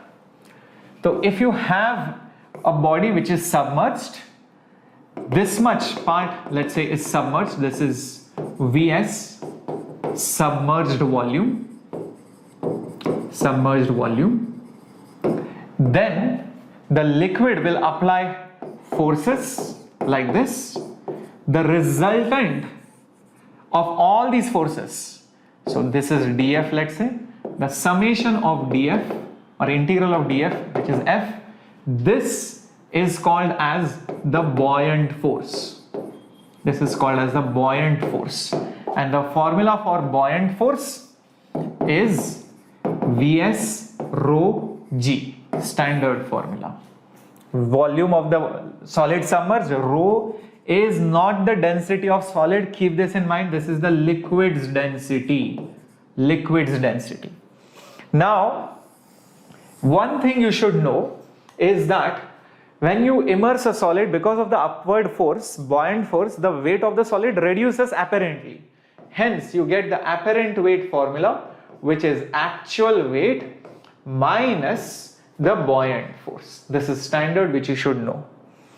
You can also use this fact that when you have a solid submerged inside a liquid, okay, then if, for example, the liquid's density is 1000 and solid's density is, let's say, 800, then remember one thing, if solid's density is 800, then almost like 80% will be submerged, and only 20% will be on the top, because 800 by 1000 is 80%. So this is how you can solve the problems within seconds. So the ratio of the density should be calculated. Density of solid by density of liquid. That's 80%. So 80% is submerged. If this was 700, then this will be 70% inside, 30% outside. So this helps you solve the problems quickly. Going ahead. Next, for viscosity. Standard formulas. If you have layers sliding over each other and each layer has a different velocity and there is some separation dH First thing, velocity gradient. Velocity gradient is change in velocity by separation. And you have Newton's law of viscosity. Newton's law of viscosity. And it says that each layer will experience a drag force, and the drag force will be given by eta A dv by dh, which is velocity gradient. And what is this eta? This is viscosity. This is viscosity of the liquid. Very, very important. Then the next important, these are all very important. Every time I have seen there are questions which come in the JEE mains. If you have a ball which moves of radius r with velocity v, then it also will experience a drag force, and that drag force is given by 6 pi eta r v. And what is this called? This is called as Stokes law. This is called as Stokes law. And when you have drops falling, eventually it falls down with terminal velocity. This terminal velocity is constant. Eventually it falls down with terminal velocity. What is the formula for that? 2 by 9. What is similar to 9? G. So G comes on the top. Okay. And then you have eta over here. You have r square over here. And difference of the densities. Sigma minus rho. You might be wondering what is sigma, what is rho? Rho is the density of the air outside. Sigma is the density of the drop over there. Okay. So that's what happens. This is the formula. Okay, great. Let's get going to the next one. Very, very important formulas, guys. Okay. Next up, fluid dynamics. Fluid dynamics. Okay, very, very important. Now, in fluid dynamics, what do you have? First of all, the equation of continuity, and which is nothing but a1 v1 is equal to a2 v2, and the rate of flow. The rate of flow of any liquid which flows through an area A is a into v. So this is basically the liquid which goes in and the liquid which goes out should be equal. Next important formula which many people do not know. If you have liquid of density rho coming with speed v falling on an area, it will apply a force which is called as the thrust force. This thrust force is given by rho a v square. Very, very useful for solving pipe problems where you have a pipe and it bends, and the question is what is the force acting on the pipe? Rho a v square, find the resultant of that. Or you have a U-shaped pipe and you have to find what is the force by water because it turned, or just water is falling on a wall, what is the force? So this is very, very important. Lastly, you have Bernoulli's equation and its application. So for Bernoulli, okay, Bernoulli's equation, pressure plus rho gh plus half rho v square is constant. What it means is, if you have a pipe like this, you measure the pressure here, h here, velocity here. Find this term. Measure the pressure, velocity, height over here. Find this term again. The sum of these three will always be constant. For any section, you can take multiple sections, no matter where you take it, P plus rho gh plus rho v square is constant. Keep this in mind. Yes. Similarly, you have, if you have a liquid full of, a container full of some liquid, and you make a nozzle, it will come out with some speed. That speed is root 2 gh. What is h? H is height measured from the top. Remember that. This is h. And where it falls, this range is given by 2 root h into this total height h minus h. This is the formula for the range where the liquid falls on the ground. Very, very important. Okay, there we go. Okay. So, transverse waves, transverse, longitudinal, and electromagnetic waves. Electromagnetic waves. First thing first, In a transverse wave, the particles are moving like this, whereas the wave is going along the x-axis. The wave is moving this way. In longitudinal, the particles of the medium are moving back and forth, and the compressions and rarefactions are also moving in the same direction. So the compressions and rarefactions are moving parallel to the wave velocity. In electromagnetic waves, you have electric field like this, and you have magnetic field which is perpendicular. So you have two waves, electric and magnetic, both moving simultaneously. What are the equations first? Equation wise, y is a sine kx plus or minus omega t. Now remember what is a and omega and all of that. This is nothing but the amplitude. This is amplitude. What is k? It is 2 pi by lambda, which is angular wave number. Omega is 2 pi f, and this plus and minus tells you the sign. If it is plus, it is going in minus x. If it is minus, it is going in plus x. Keep this in mind. A lot of people make a mistake there. In this case, the equation is displacement of a particle is maximum displacement, same thing, sine kx plus minus omega t. This is displacement amplitude along the x-axis. In electromagnetic waves, you have electric field is E naught sine kx plus minus omega t. Magnetic field is B naught sine kx plus minus omega t. Okay, keep this in mind. Very, very important. You also have wave velocity formula. Wave velocity, you can write it in general for all of them as omega by k. But for wave on a string, what is the formula? It is root of tension by mu. What is this mu? It is kg per meter, mass per unit length.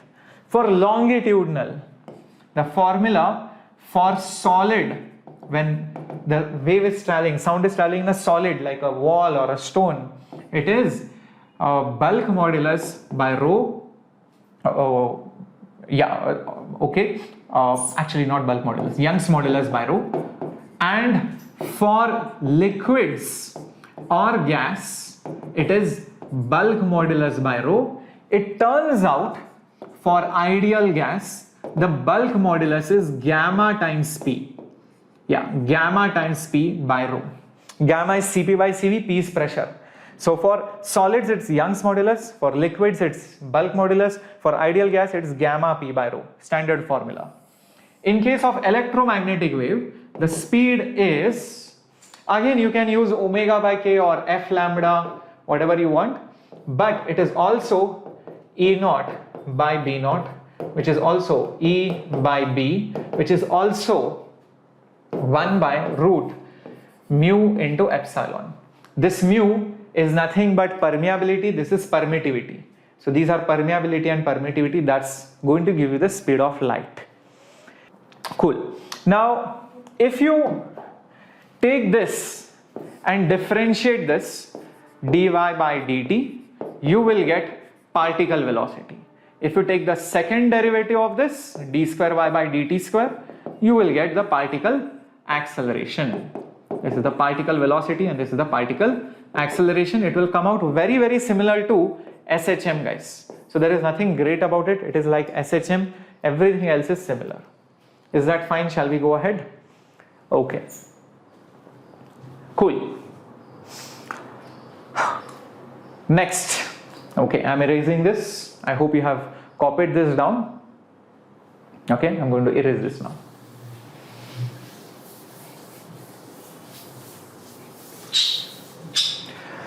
All right.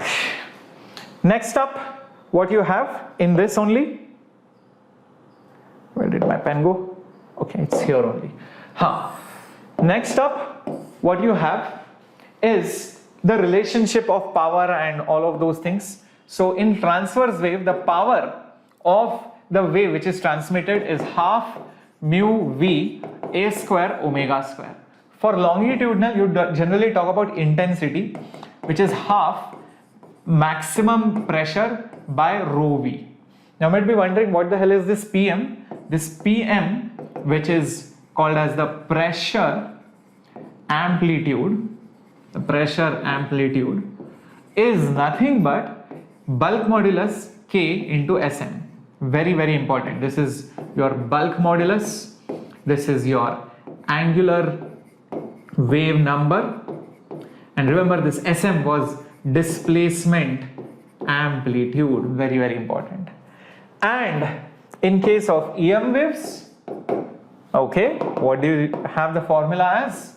The formula for intensity, standard formula for intensity is given by half, and you have B naught and you have E naught, okay, which you can also write it as, half epsilon naught E square, E naught square into C. So both the formulas work. You can use whichever you want depending on what is given and what is not given. This is permittivity, this is max electric field, this is speed of light. Standard formulas which you should know. Great. Next, get going to the next one. If you have a crest which is incident on a fixed end, when it reflects back, okay, then it will come back as a trough. This is very, very important. Similarly, if you have a crest which is incident on a free end, then when it reflects back, it will come back as a crest only. There is no change in phase. So that's for transverse waves. Now this same rule is applicable even for electromagnetic wave, because electromagnetic wave is a transverse wave, same as transverse. Okay, very, very important. This is same as transverse wave. For longitudinal wave, things are slightly different.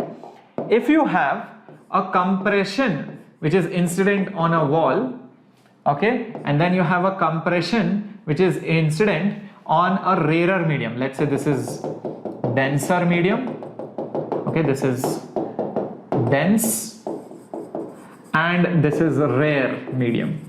Then what happens? For longitudinal waves, the compression comes back as compression. Very important. It does not get flipped when it reflects from a denser medium. But when a compression goes from dense to rare, what comes back is a rarefaction. Okay, so keep this in mind. So only for longitudinal, it is exactly opposite of what you would get for transverse wave. Very, very important. Okay, let's get going to the next one then.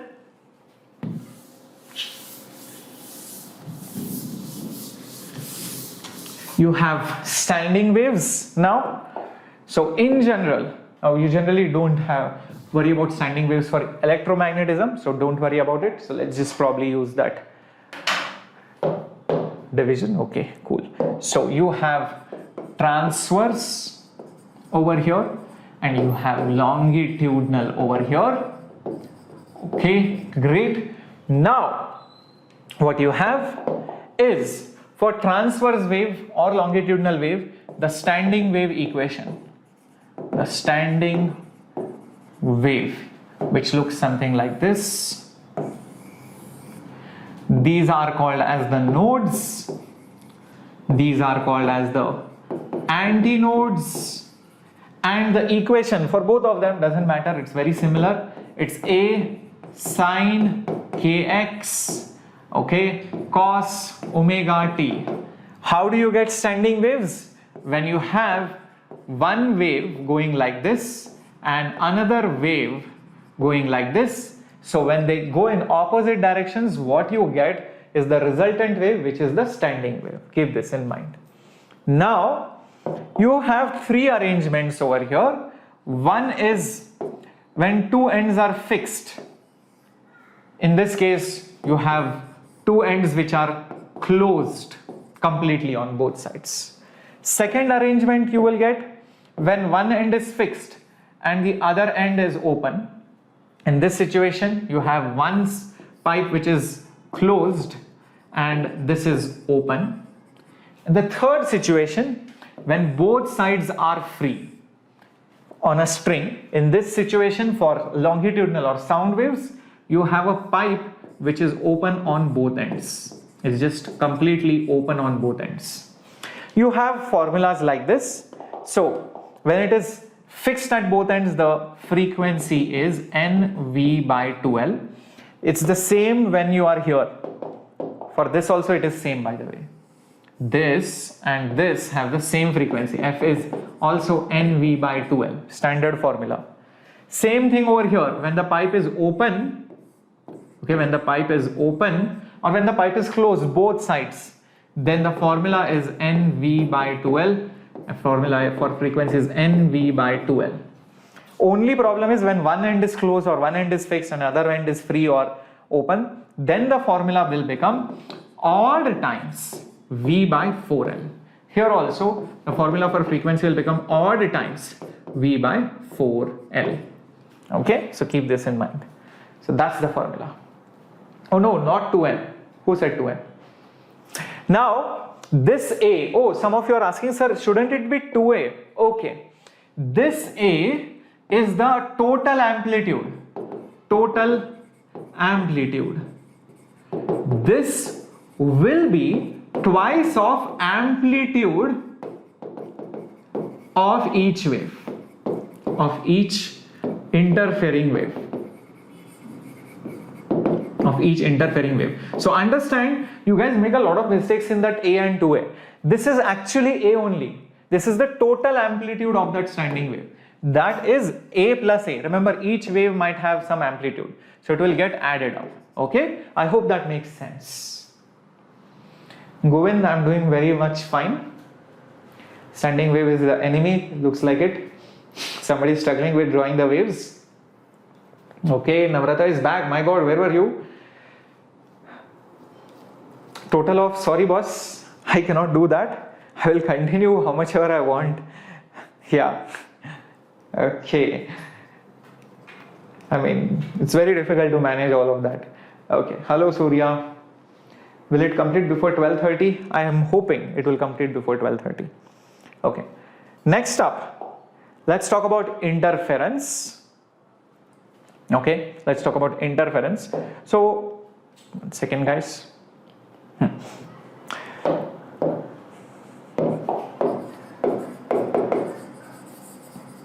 This is interference. So when you have two waves, let's say this is amplitude A1, this is amplitude A2, they are separated by some distance delta x. There is a path difference between them. This delta x is called as path difference. This delta phi is called as phase difference, and this delta phi is given by 2 pi by lambda into delta x, standard formula, which you should know.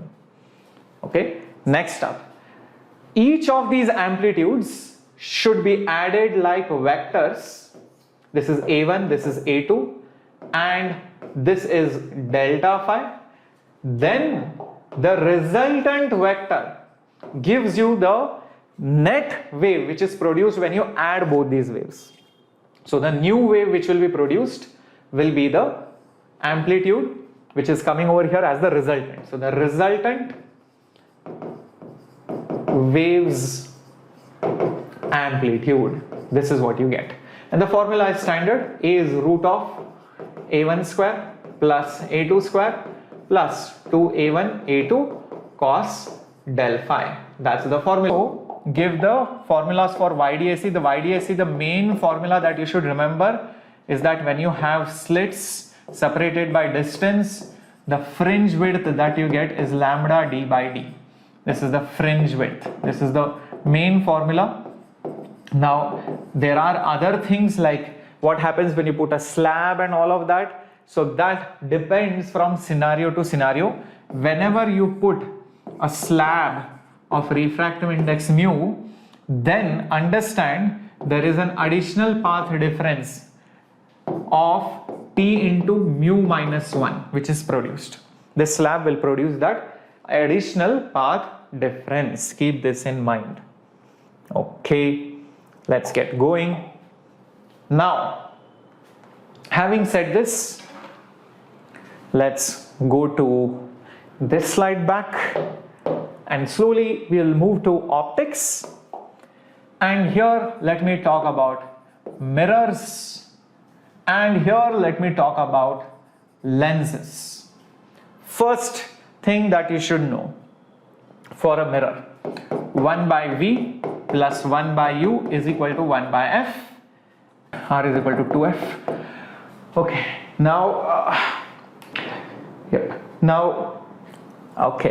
now what do we need? Yeah, lens के लिए है 1 by V minus 1 by U is equal to 1 by F. That's the lens formula. And what is the formula for focal length? 1 by F is equal to, what is it? Mu minus 1 into 1 by R1 minus 1 by R2. That's the formula for focal length. Okay, so let's get going to the next one.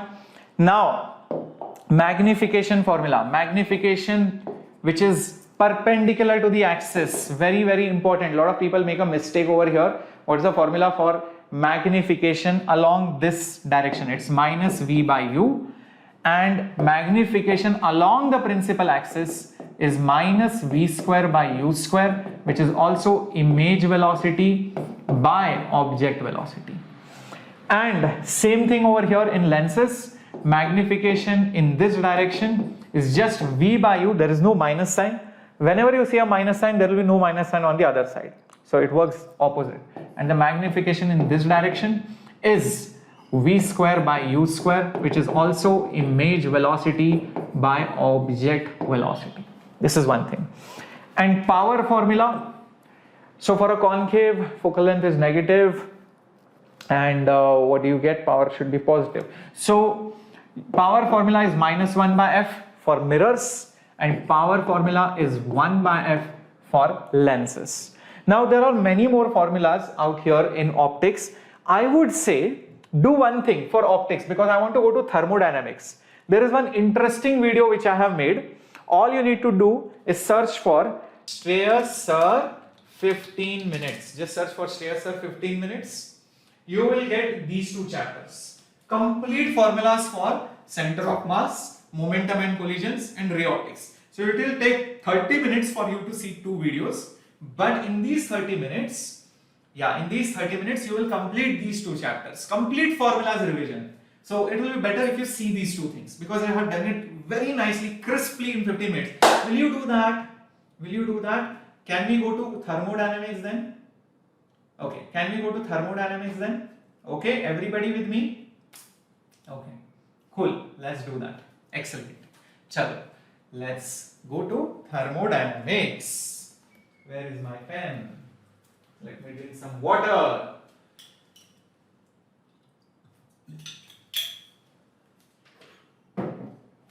Okay.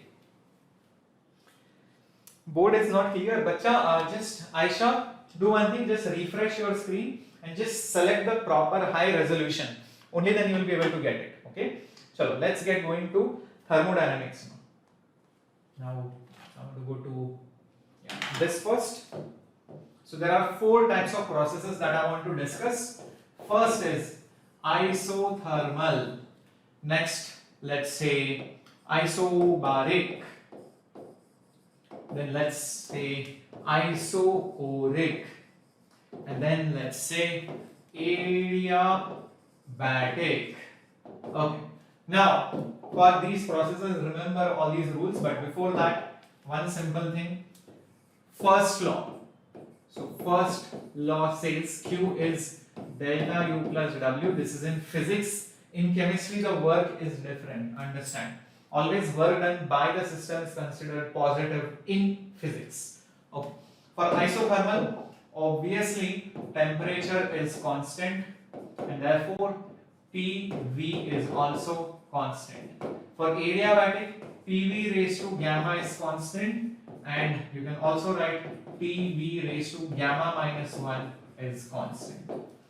A lot of people ask, sir, how do you remember formulas? You just sing it like a song. When you keep saying it, writing it, saying it, writing it, listening, again writing, you will eventually remember. So write it 100 times, listen to it, speak about it, talk about it in your head, you will remember it. Isobaric, pressure is constant. If pressure is constant, volume is directly proportional to temperature. Isochoric, volume is constant and then you have pressure is directly proportional to temperature. Now let's talk about the work done and all of that. For isothermal, since temperature is constant, you have delta U as 0, and if delta U is 0, Q and W will be same. So Q will be equal to W, which will be nRT ln V2 by V1. In chemistry there is a negative sign here. Next up, over here isobaric, work done will be just P delta V. Okay, actually it is integral P dV, but you don't have to integrate because pressure is constant. Delta U is always NCV delta T, and the work done, heat, because it's isobaric, pressure is constant, NCP delta. Okay. Isobaric, work done is 0, W is 0, so Q will be equal to delta U. So Q will be equal to delta U is equal to NCV delta T. Similarly, for adiabatic, Q will be 0. If Q is 0, delta U and work will be negative of each other. So W will be equal to negative delta U, which is negative NCV delta T, which you can write it as P1 V1 minus P2 V2 by gamma minus 1. That's how it is. I hope this is clear. Yeah, Yalini, I know my voice is not that clear because I'm using a different microphone. My microphone just went bad. Let me just see if I can somehow increase this loudness little bit. Is it better now? I don't know. Just tried something. Okay. So my battery of look at it. My microphone gave up, but I did not give up. My battery just died. And there are two batteries. I ordered this microphone recently. I hope you remember. And it gave up. And like, okay, Shreyas Sir is discussing everything today. Okay. So let's get going to the next one. Alright. So I will need a blank slide now. Second, let me just move ahead. Oops, yeah. Okay. Now, slowly moving on to specific heat capacities and kinetic theory of gases. So, KT, G, and thermal physics. KT, G, and thermal physics. So, first thing, change in length when you expand something because of heating. So, that will be L, initial, alpha, delta T. Change in area is original area, beta, delta T. Change in volume is initial volume, gamma, delta T. And what you have is beta is 2 times of alpha and gamma is 3 times of alpha. That's the standard result which you should remember. Now, another important formula which you should know is for heat capacities. When you change the phase, you will use this formula. This is called as the latent heat. Latent heat. And this is for phase change. So heat supplied for phase change, solid to liquid, gas to liquid, etc. But when you change the temperature, you will use this MC delta T. You can also write it as C delta T. So the difference between these two C's is that this is specific heat capacity, and this capital C is just heat capacity. And whenever you have a calorimeter and there are some hot bodies and some cold bodies, heat lost will be heat gained, because nothing can go out or inside the system. That's the formula that you're going to use. Okay, let's get going to the next one. Okay, I'll just erase this probably. Okay, if you have written this down, please put a thumbs up. Come on guys, quickly. I want to finish this in the next 10 minutes, 5 minutes. Let's get thermodynamics also done. Sunil, Vishnu, there will be no PDF bacha. You will have to take screenshots, you have to pause and you have to write it down simultaneously when I am writing it. Because remember, I always crack this line, bachalo. Lot of people just give the notes. There is no use, absolutely no use. You will just put it in your file or put it on the wall, but it will not enter your head. When you do it on your own, only then you will be able to do it. I hope you agree. I mean, you might have seen beautiful paintings on the wall. You might even see a painter painting a beautiful painting. You might even buy a painting from a painter. But that's no use. You will not learn painting. You have to pick that brush. You have to make some errors. Only then you will be able to get it. Achha. How many of you, somebody saying already 15 pages completed. 15 pages completed. Wow, very good. I don't know. What about others? Okay, going ahead over here. Okay, first in KTG again. We're talking about KTG. RMS velocity is root 3t RT by m. This is molecular weight. Average velocity is 8 RT by pi m. Then most probable velocity is 2 RT by m. And then you have the famous equation PV is equal to 1/3 n m v square. Okay, VRMS square. P is equal to 1/3 n m v RMS square. Famous equation which you should know for KTG. And also this gamma is 1 plus 2 by f. Gamma is nothing but Cp by Cv. F is degree of freedom. Keep this in mind. And there is another relationship between Cp and Cv, and that is Cp minus Cv should be always R. Okay. And depending on what type of gas it is, you have different degrees of freedom, different gammas. So you should know for which gas what is the gamma, what is the Cv and what is the Cp.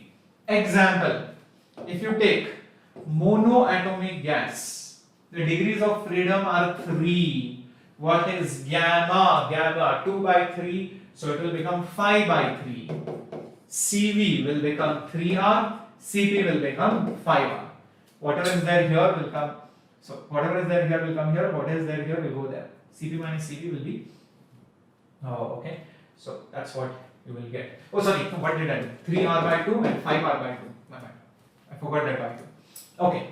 So Cv will be equal to 3R by 2. Cp will be equal to 5R by 2. For diatomic gas, 3 translation plus for diatomic it will be 2 rotational. So totally 5 degrees of freedom. So it will become 7 by 5. And here you will get 5R by 2 and here you will have 7R by 2. That's what you will get. For triatomic linear also it will be the same thing. For both of them it is the same thing. Only difference is for tria non-linear. But you do not have it in physics, but still if you want to know, it is 6, 3 translation, 3 rotational, and then you will have, gamma is basically 1 plus 2 by 6. 2 by 6 is 1 by 3, guys. You can do that. Okay, so that's something which you can do easily depending on that, what kind of degrees of freedom you have. But generally in JEE Physics, you will only have first monoatomic, diatomic, triatomic linear, nothing else. Okay, efficiency for Carnot engine. For Carnot engine, remember this, the cycle is adiabatic, isothermal, adiabatic, isothermal. So efficiency is 1 minus Tc by Th, and the engine absorbs something, it gives up some work, and it will reject some heat. So this QA is actually W plus whatever heat is rejected. And this efficiency is how much work is done upon how much heat is absorbed. Very, very important. Work by absorb. Refrigerator is exactly opposite of that. You will see all the formulas are, instead of in the numerator, it is in the denominator. That's it. So instead of efficiency, it is called as coefficient of performance. Keep this in mind. Okay. So, having said this, all right. Okay, great. So you have the photoelectric equation. Next, if you have light of frequency f falling on a metallic surface and electrons getting ejected out, okay, so this is light, then the energy of photon is equal to work function plus the kinetic energy. This energy of photon is hf, work function is hf naught, kinetic energy, which is half mv square, can be also written down as EVS. Vs is the stopping potential, f naught is the critical frequency, Vs is stopping potential. Okay, very very important. And when you move to slowly, atomic structure and all of that, the formulas are very very similar to what you learn in chemistry also, but still I'll just give it to you. Like the de Broglie wavelength of any matter, remember, is h by p, where p is momentum. Keep this in mind. Energy of a photon, standard formula, is hc by lambda, which is also hf. Next, very important formula. What else we need? Yeah, the wavelength. For Bohr's orbit, angular momentum is nh by 2 pi. Standard formula, which you should know. L is angular momentum, n is principal quantum number. And during transition, this is the formula you are going to use: z square r and 1 by n1 square minus 1 by n2 square. Z is the atomic number, r is Rydberg constant, lambda is the wavelength which is emitted during the transition. So you have orbits, the electron jumps from one orbit to other, so the wavelength of the light which is going to be emitted. So that's the formula for that. Okay, then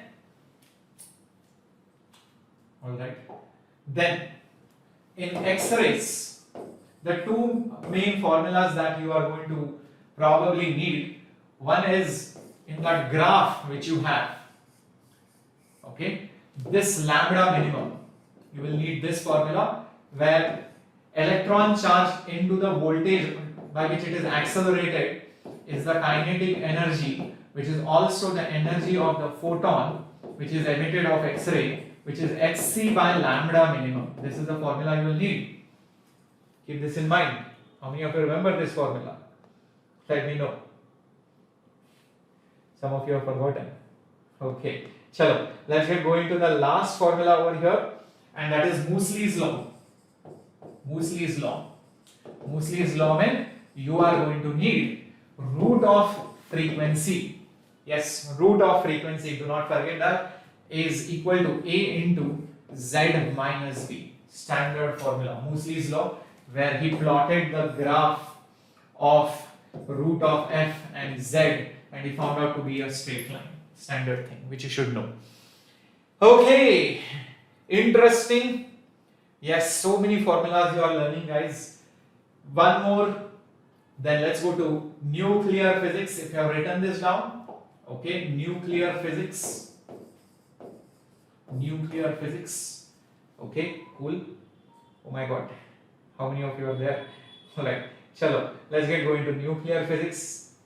First is when you have protons and neutrons, okay, inside the nucleus, the total atomic number is Z plus N, atomic mass number is Z plus N, Z is number of protons and this is number of neutrons, and the radius of a nucleus is R naught into A raised to 1 by 3. This is a standard formula, and the density of a nucleus is constant. Keep this in mind.